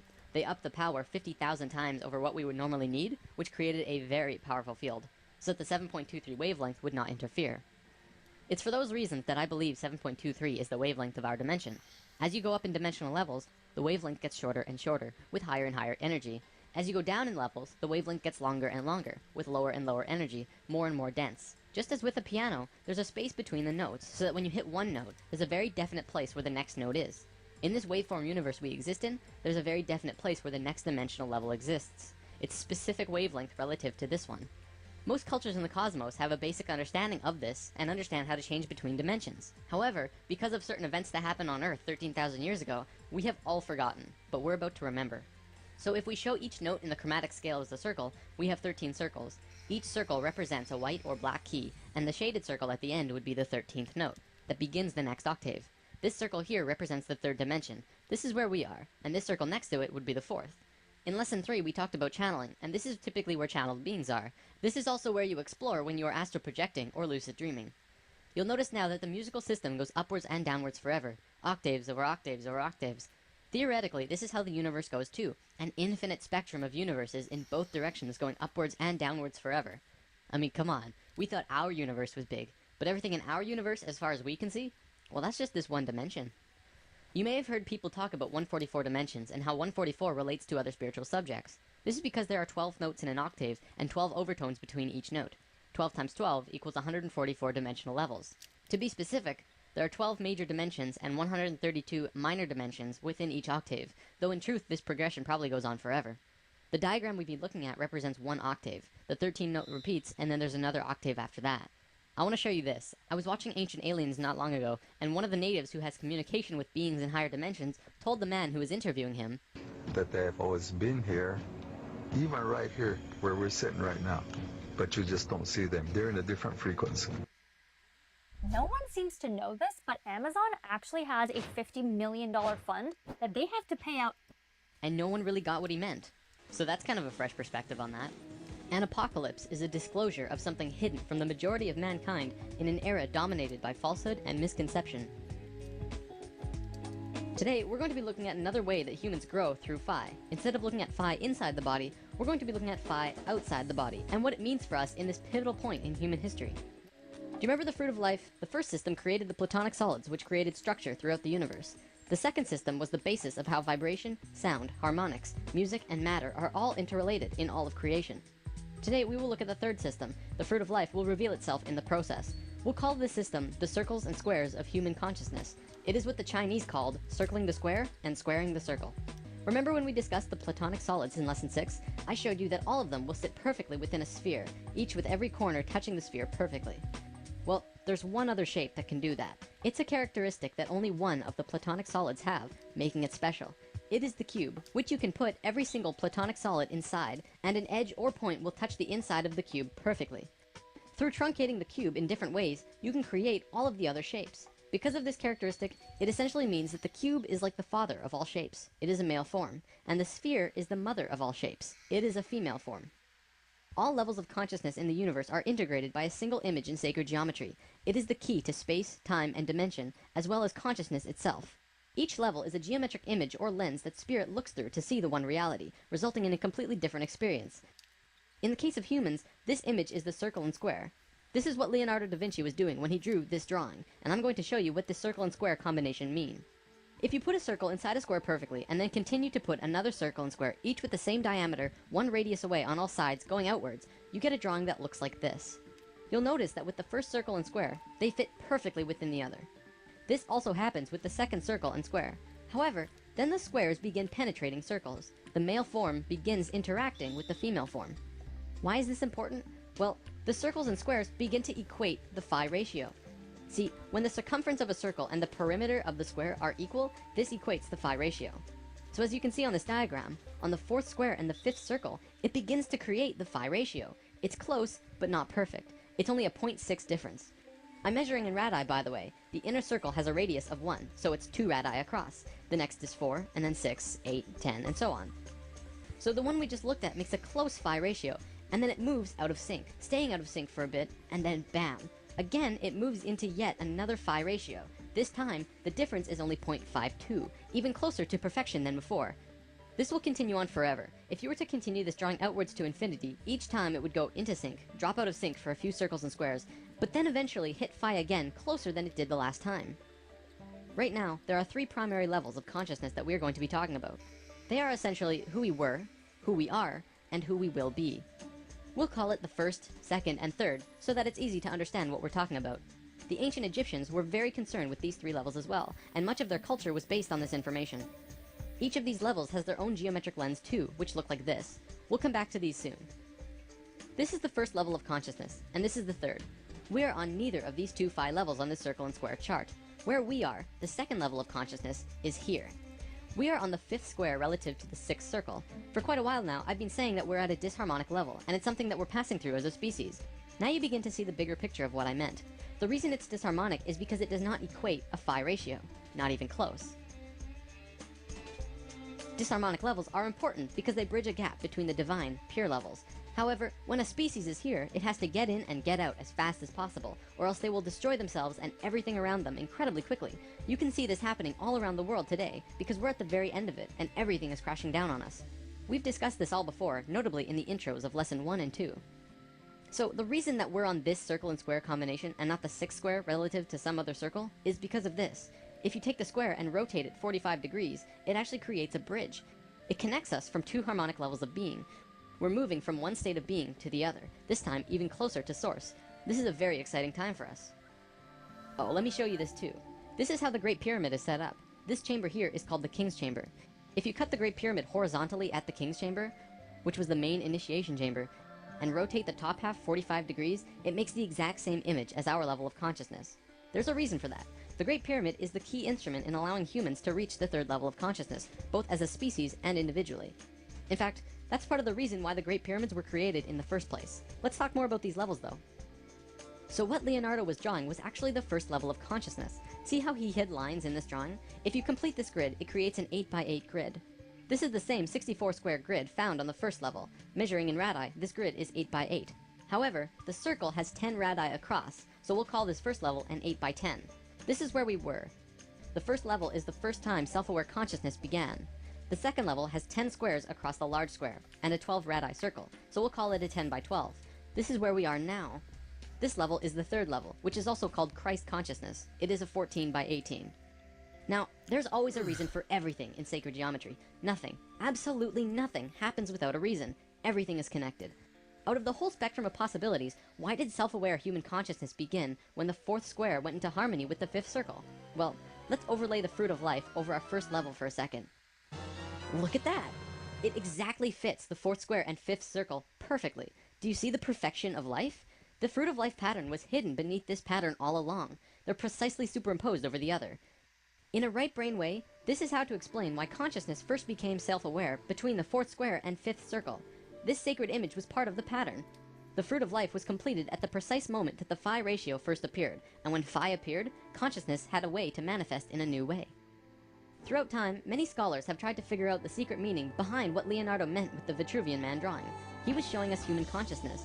This is where we were, the first level. There is a man who did draw our level though. Da Vinci was studying the works of a man named Vitruvius, who lived 1400 years before Da Vinci, hence the name Vitruvian Man. Vitruvius actually drew his own drawing of consciousness as well, and this is what it looked like. The circle and squares in this one are hidden, less obvious than the Da Vinci drawing. Regardless, they're there, and this is the current circle and square combination around our bodies. This drawing also contains the exact proportions of the Merkaba, which is an important energy system outside of the body, similar to how chakras are an energy system inside the body. This image also contains the diamond that perfectly contains the man from head to feet. This is the same image we saw in the consciousness chart, as well as the Great Pyramid. Further proof that this was what Vitruvius was demonstrating to us when he created this image. So here we have drawings of the first 2 levels of consciousness. From what I know, there is no drawing of a third. If there is, it's sealed up, locked away somewhere, and is probably one of the most sacred drawings in existence. Alright, I know talking about geometry all the time can be a little daunting. So many circles and ratios and everything. If this is something you want to learn more about, I am providing the Flower of Life books and PDFs in the comments. This information is found at the very beginning of Volume 2, and much, much more. I could probably do 4 or 5 lessons about the geometries of the human body and still not run out of things to talk about, but it's there for you if you want to learn more now. For the last portion of today's lesson, we're going to talk about some recent findings in modern science. As we just saw in the geometry, we are currently in a disharmonic state of being, but we are just about done with it. In doing so, we are moving into a new state of being. We are transferring from the second level of consciousness to the third, also called Christ consciousness. If we look at evolution in Earth's history, we always seem to make random jumps. There are always missing links in the evolutionary chain. Scientists say that we just haven't found all the fossils, and creationists say that God did it, and therefore it's part of some divine plan. But looking at what we just learned about consciousness, does it not make sense that evolution and creationism are just two sides of the same coin? Consciousness moves through different states of being, constantly moving closer and closer to divinity, to Phi. Every time it reaches a new stage, it makes a rapid biological change into something new, like what we're doing now. This is what the ancient Egyptians called resurrection, which we mentioned in Lesson 7. So, if we're really going through an evolution of consciousness, what's happening inside of us? Surely, this would mean that there are also biological changes happening to us at our core level, right? Does modern science see any big changes that they're afraid to tell the general public because they think it will cause a panic? Short answer, yes. Long answer, we are changing. Scientists have been studying this for almost 10 to 20 years now. Several years ago in New Mexico, there was a convention of geneticists from all over the world with the main topic of discussion being DNA mutations.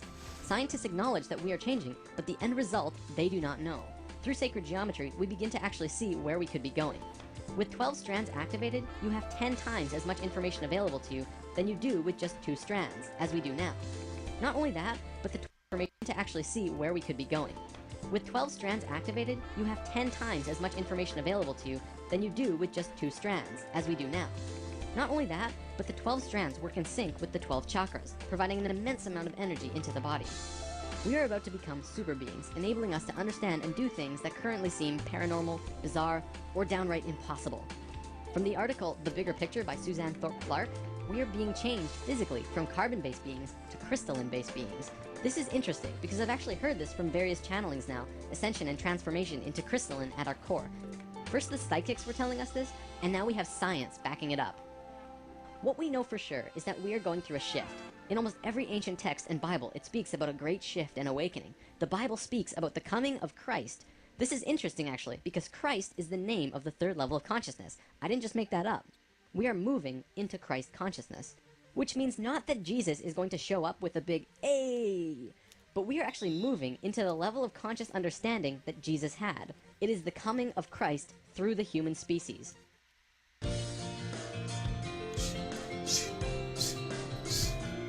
Time it is. Peeing first thing in the morning? There's a shocking reason why. Your morning urge is actually connected to your pineal gland, a tiny cone-shaped organ that ancient Egyptians called the third eye. New research. So higher strands of DNA. What does this really mean? The portions of the DNA chain that science has presently identified as the double helix represents only the surface portions of the chemical, elemental, and electrical components of the active DNA strands. Science has yet to understand the multidimensional spectra of DNA manifestation, though we are beginning to remember. The human DNA imprint will always appear from external analysis as a 2-strand double helix configuration in 3 dimensions. What is not understood is that within the double helix there are, and will be progressively more, additional double helix strands which fuse together. As our understanding evolves into the multidimensional spectra, the understanding of the structure and function of DNA will progressively advance. A team of Russian researchers working with DNA started a project to progressively learn more about DNA by combining forces with linguists, and have dived into the unknown of the 90% of junk DNA which we currently embody. Their findings are evolutionary. According to them, our DNA is not only responsible for the construction of our body, but is also used as data storage and in communication. They learned that the 90% of DNA follows the same rules as all of our human language. The way that sentences, paragraphs, and chapters work in a book is the same way that our DNA works. This is the first double helix strand, the one that Western science looks at, which is basically like a sentence of DNA. However, if you step back and see the bigger picture, you begin to see the paragraph. Stepping back further and you see the chapter, and so on. These larger and larger strands span through the different frequencies of reality, the different dimensions, which makes them harder to find in our modern science. Western science, instead of looking at DNA like this, we're cutting out pieces of DNA from here and adding them over here, which is similar to picking out words in certain sentences and putting them with other words in other sentences to see if they fit together and can make a new energy, a new idea.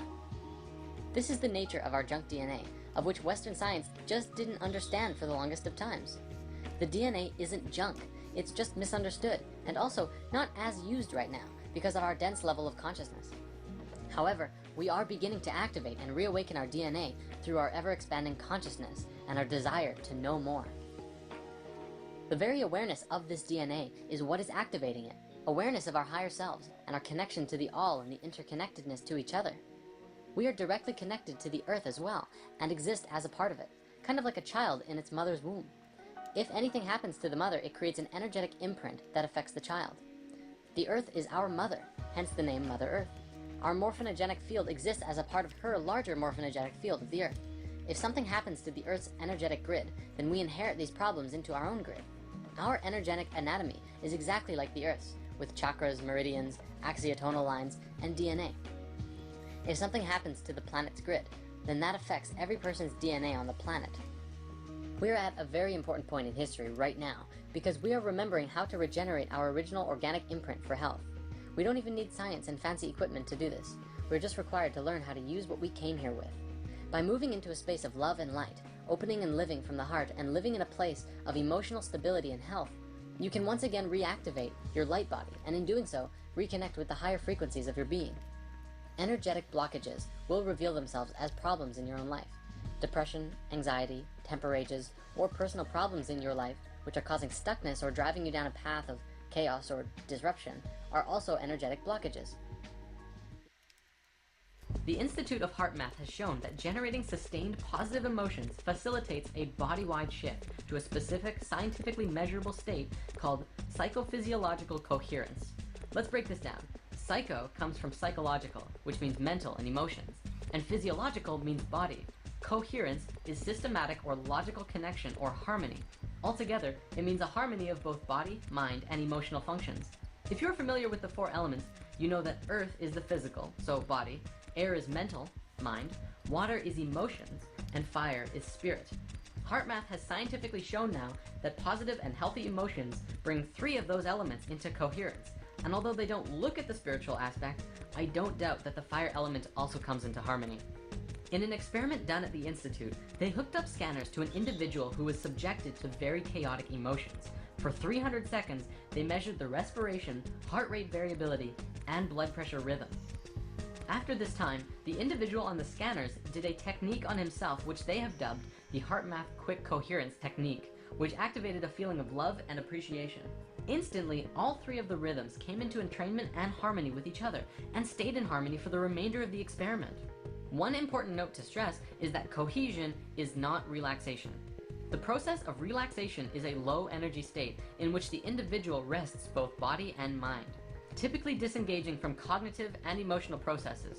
In contrast, coherence is experienced as a calm and balanced, yet energized and responsive state of being that is optimal for mental acuity, focus, problem solving, and decision making, as well as the physical activity and coordination. So coherence is the natural state you want to be in all the time. You know, unless you're relaxing. You know, that's good too. So how does one get into this state of cohesion? Breathing. Your breath is intimately connected to your heart rate and your heart in general. And if you ever find yourself in a very chaotic mental state, take a few seconds to step back of what's causing the chaos and focus on your breath. Take long and deep breaths.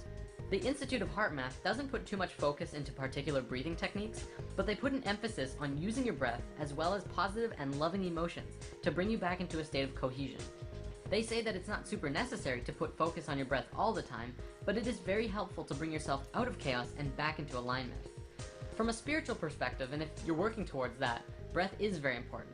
However, breath is another huge topic, and I personally recommend focusing on your breath during meditations. Focusing on breathing and your heart is a beautiful way to move into a silent space during meditation and deeper into yourself, all while sustaining the same healthy emotions. Now, throughout ancient history, across many, many religions and belief systems, the heart was always considered a center of the being, the source of spiritual wisdom and insight, thought, emotion, and connection to the divine. The ancient Egyptians believed that all thought and life was done from the heart, which is why they threw away the brain after the pharaoh died, but they left the heart in the body. They felt that the being would need it in the next life, so they left it there, but the brain was useless. Western scientific thought places the heart as just a pump, However, in the last several decades, science has begun to go full circle in realizing and understanding what these ancient civilizations knew and taught. In the field of neurocardiology, scientists have discovered that the heart possesses its own intrinsic nervous system, a network of brain cells with over 40,000 neurons. This gives the heart the ability to independently sense and process information, and make decisions, even demonstrate a type of learning and memory. In a simplified sense, you can think with your heart. The heart is truly an intelligent system. The heart also has found to be a hormone gland, manufacturing and secreting numerous hormones and neurotransmitters that profoundly affect the brain and body function. Among these hormones is one called oxytocin, well known as the love or bonding hormone, bringing things together. Science is also beginning to understand that the electromagnetic field around the heart has a powerful effect on not just the human body, but others around you as well. Research has also shown that the heart is the key component of the emotional system.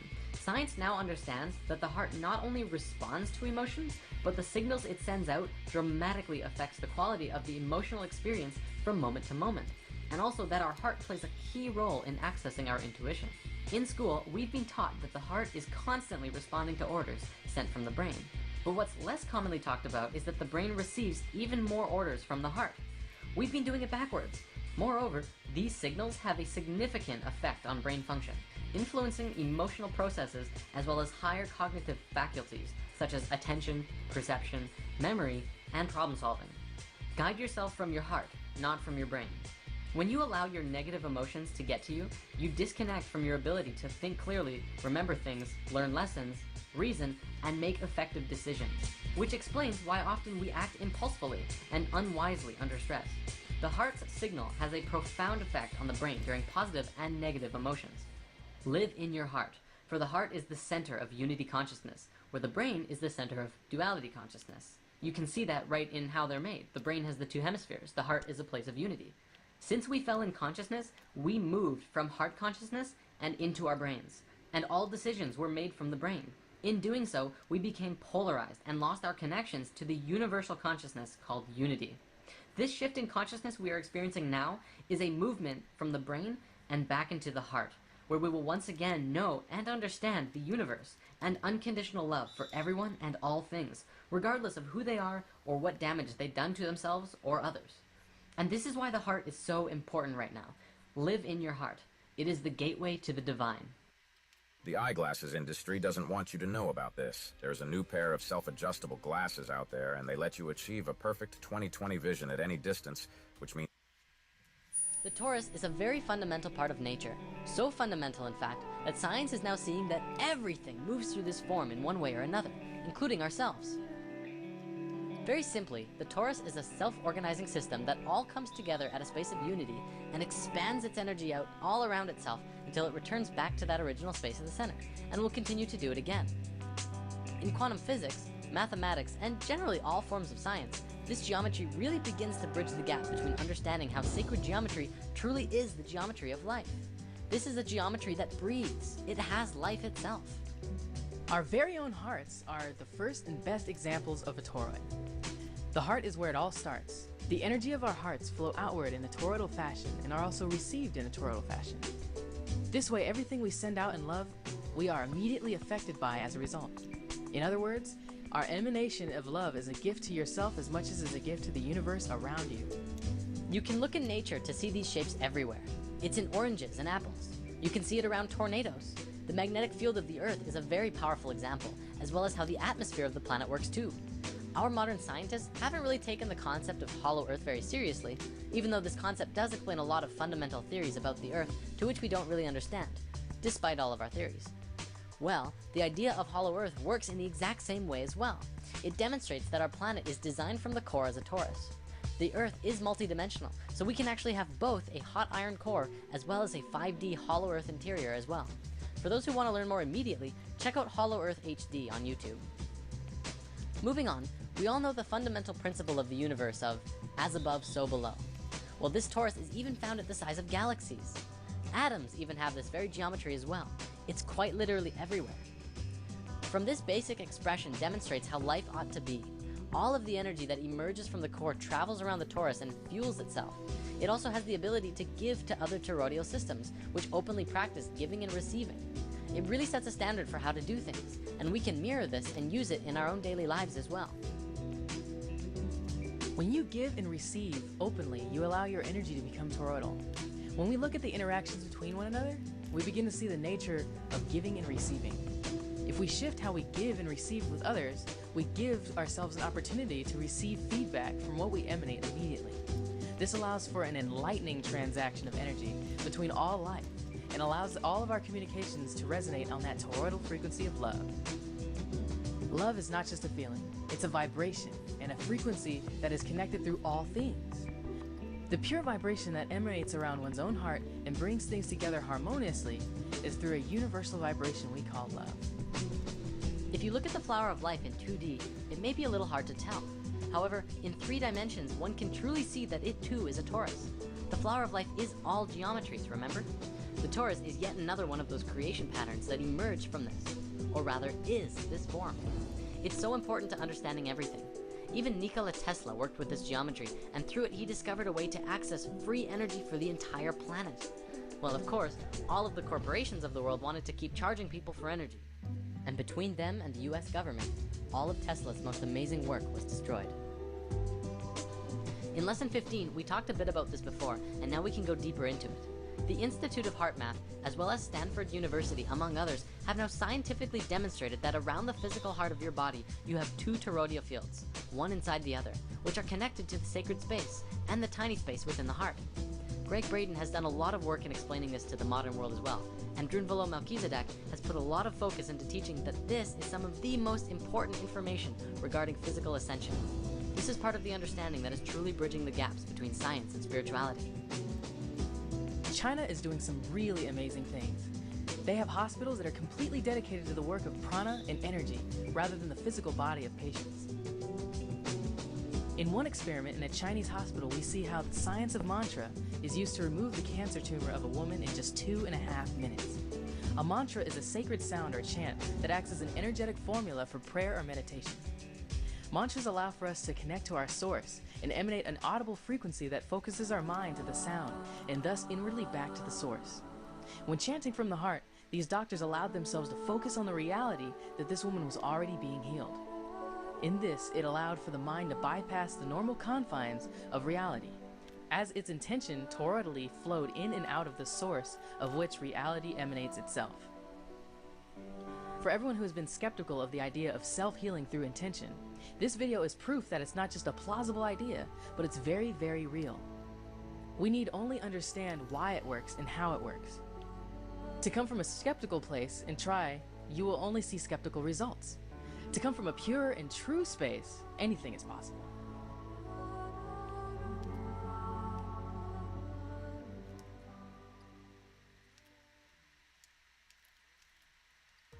Take a look at this strange device that I'm holding in my hand. It's smaller than a quarter, but I believe it's going to power Elon Musk's next AI revolution. A revolution that he believes will be worth more than $9 trillion. That's nearly 10 times more money than the valuations of Tesla, SpaceX, PayPal, Neuralink, and X combined. And that's why I'm recommending you buy shares of the company that's making this device. Hi, I'm Jeff Brown, a former senior executive of 3 major... Nassim Haramein has made a documentary recently called Black Hole, which we did discuss in Lesson 18. He has demonstrated that the space at the center of the torus is literally the point of singularity, infinity, and the space where all consciousness truly resides. The source of the source field, and a space where all things are... Nassim Haramein has made a documentary recently called Black Hole, which we did discuss in Lesson 18. He has demonstrated that the space at the center of the torus is literally the point of singularity, infinity, and the space where all consciousness truly resides. The source of the source field, and a space where all things are connected. In our modern physics, we don't really take consciousness and life into the scientific equations. Russian scientists are propelling their understandings of life to new levels, and have even begun bridging the gaps of understanding gravity. Our Western model is not built to understand gravity, and the Russians have developed models which harmonically see that gravity itself is a conscious field, an information field of love that holds things together. It's really profound, and even quantum physics is beginning to look at this in new light. Remember in Lesson 18, we talked about the vector equilibrium. This torus form and the cube octahedron go hand in hand. It is the male and female aspects of each other, and the vector equilibrium, when put into use in science, can grant access to an infinite amount of energy through tapping into the space of unity of the source field, the 0 point, the field of consciousness that science now knows connects all things. By understanding the torus and the nature of unity, one can really get in tune with themselves in relationship to the all. Let's also remember that considering our universe itself and everything within it is a reflection of this toroidal pattern, we can free our minds from the perspective that anything is separate, even as a void of a black hole contains the existence of everything supposedly outside of it. This is reflected in the psychic nature of those who, in meditation, dive into the void of consciousness, and those also who reach a state of Godhead awareness that includes all life in unity and love. The one is all, and the all is one. In the torus, the point of singularity, whatever consciousness is present, is the purest representation of the whole. The whole field is emerging from and returning to its original source, and all of it is conscious, and the singularity at the center is the space where it all came together and emerged out of. This can be demonstrated with the understanding of how the heart emerges in the body. If you remember from lesson 15, the heart is the first organ to come into existence, and the rest of the body folds out of the heart itself, and then it pulls the heart into the center. The heart is truly more primal, more connected to source, and far more important than the brain. The heart is the space of love, and love of all is what will get you back into the heart and out of your brain. In order to grow and become lighter energetically, we as individuals and as society must learn to understand how to really get back into the natural flow of things. This is what the natural flow looks like, among a few other forms as well. For many, understanding the torus from a left brain perspective is needed to really get back in tune with yourself. For others, you already understand it intuitively, and you just have to go with the flow and everything will work out perfectly. According to the Mayans, the solstice on December 21st, 2012, precisely at 11:11 a.m. Universal Time, marks the completion of the 5,125-year Great Cycle of the Mayan long count calendar. 2012 also marks the completion of the 26,000-year precession of the equinoxes cycle, which we discussed in Lesson 5. According to the calendars, it also signifies the end of a 144,000-year cycle, a 78,000-year cycle, and a 26 million-year cycle. The 2012 date marks the completion of this world age cycle, but it does not signify the end. Well, it kind of does. It's the end of what we know, and into a transition of something new. Can we stop with the self-care weeks? Like, what if we did adult weeks instead? Think about it. Instead of laying in bed and rotting away, we literally just It is a transitional state, but it definitely does not mean this.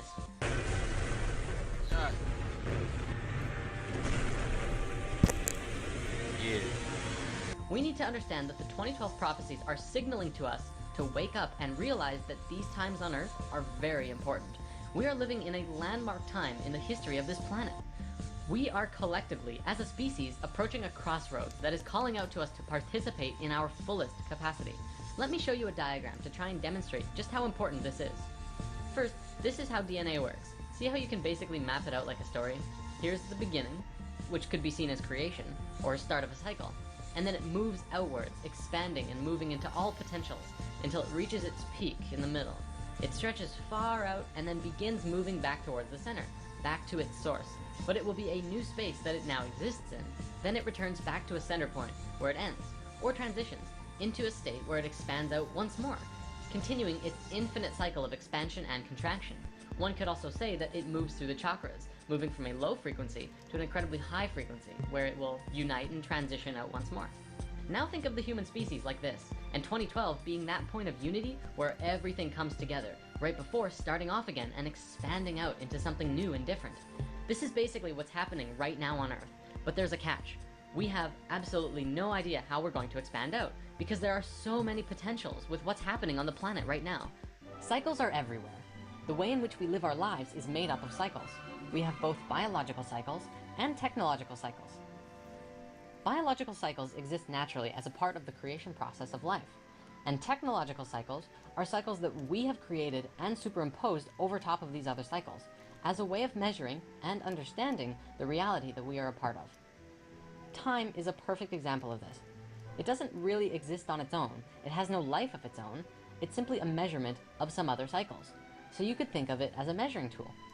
such as an hour worth of this, or I'll meet you at 6. In the past, we might have said it differently. Let's gather again at the second moon cycle. Let's get more into examples of technological cycles. Take, for example, our calendars, seconds, life cycles of video game consoles.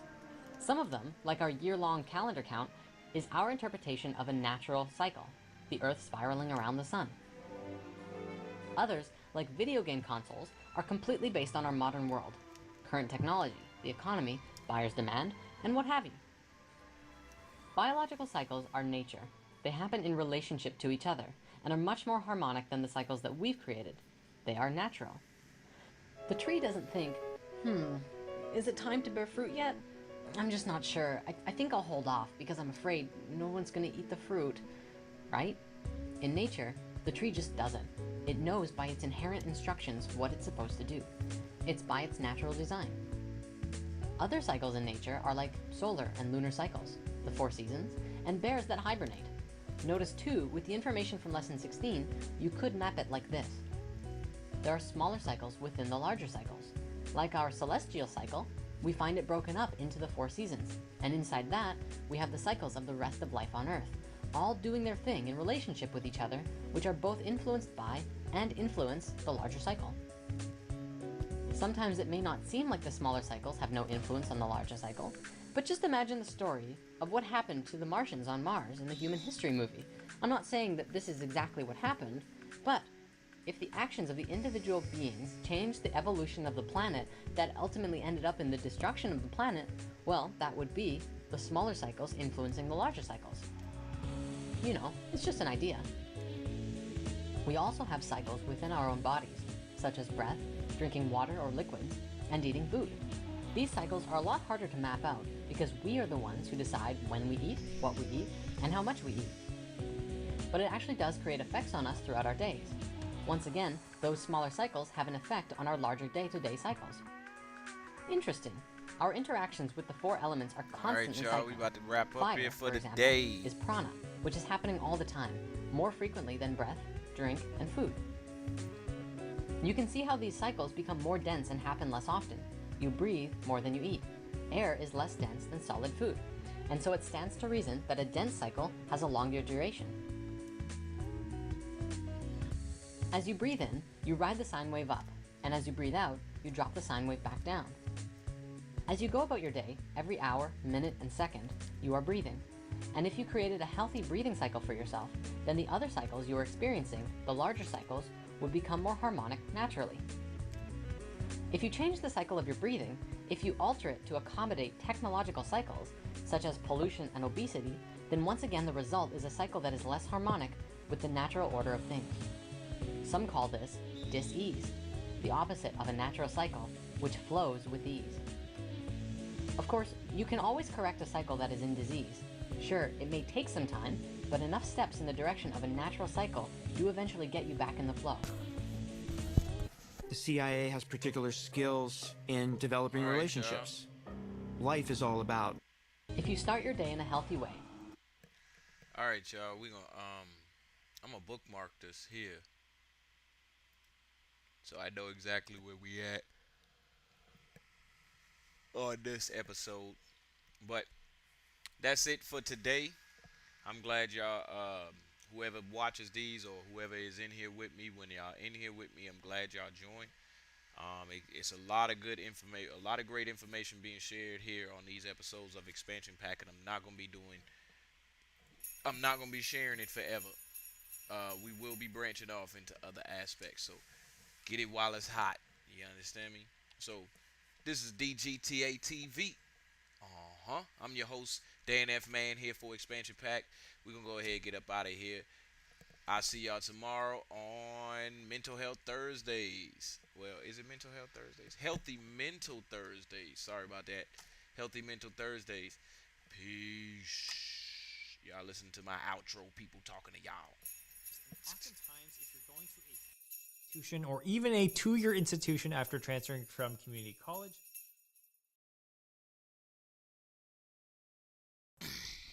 Hey, what's up? Welcome to another episode of Expansion Pack. I know I'm about 5 minutes over, but at least on that starting scene, you get something good to watch. It ain't just sitting there. I am your host, Dan F. Man. This is DGTA TV. Uh-huh. All right, so today we're going to be using our resources. Of course, it's another Tech Tuesday. I don't even think I put that in the title. I still got it saying Mindful Mondays. I'm going to type it in there real quick just so y'all can hear my keyboard clap.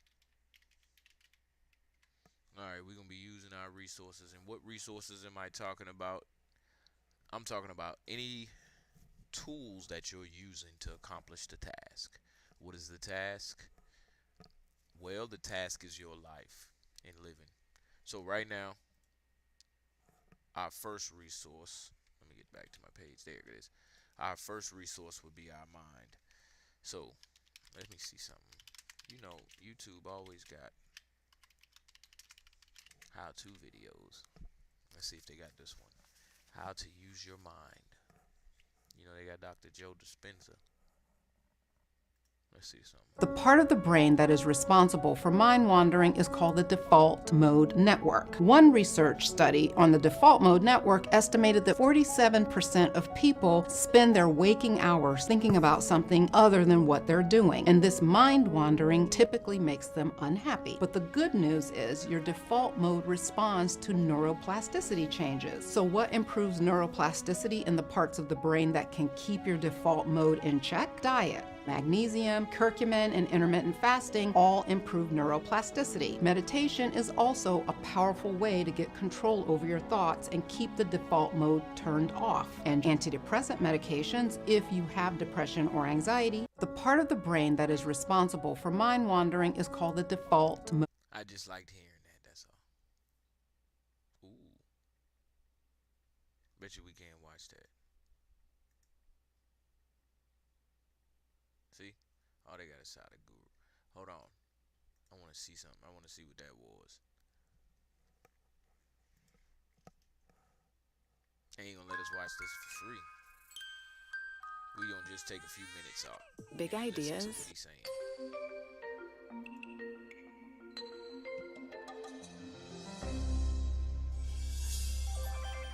We have three types of stress that we process in the physical body. We have physical stress, that's like trauma, accidents, injuries, falls. And then you have chemical stress like toxins or pesticides or pollutants or viruses or bacteria or hangovers or nutritional deficiencies. And then you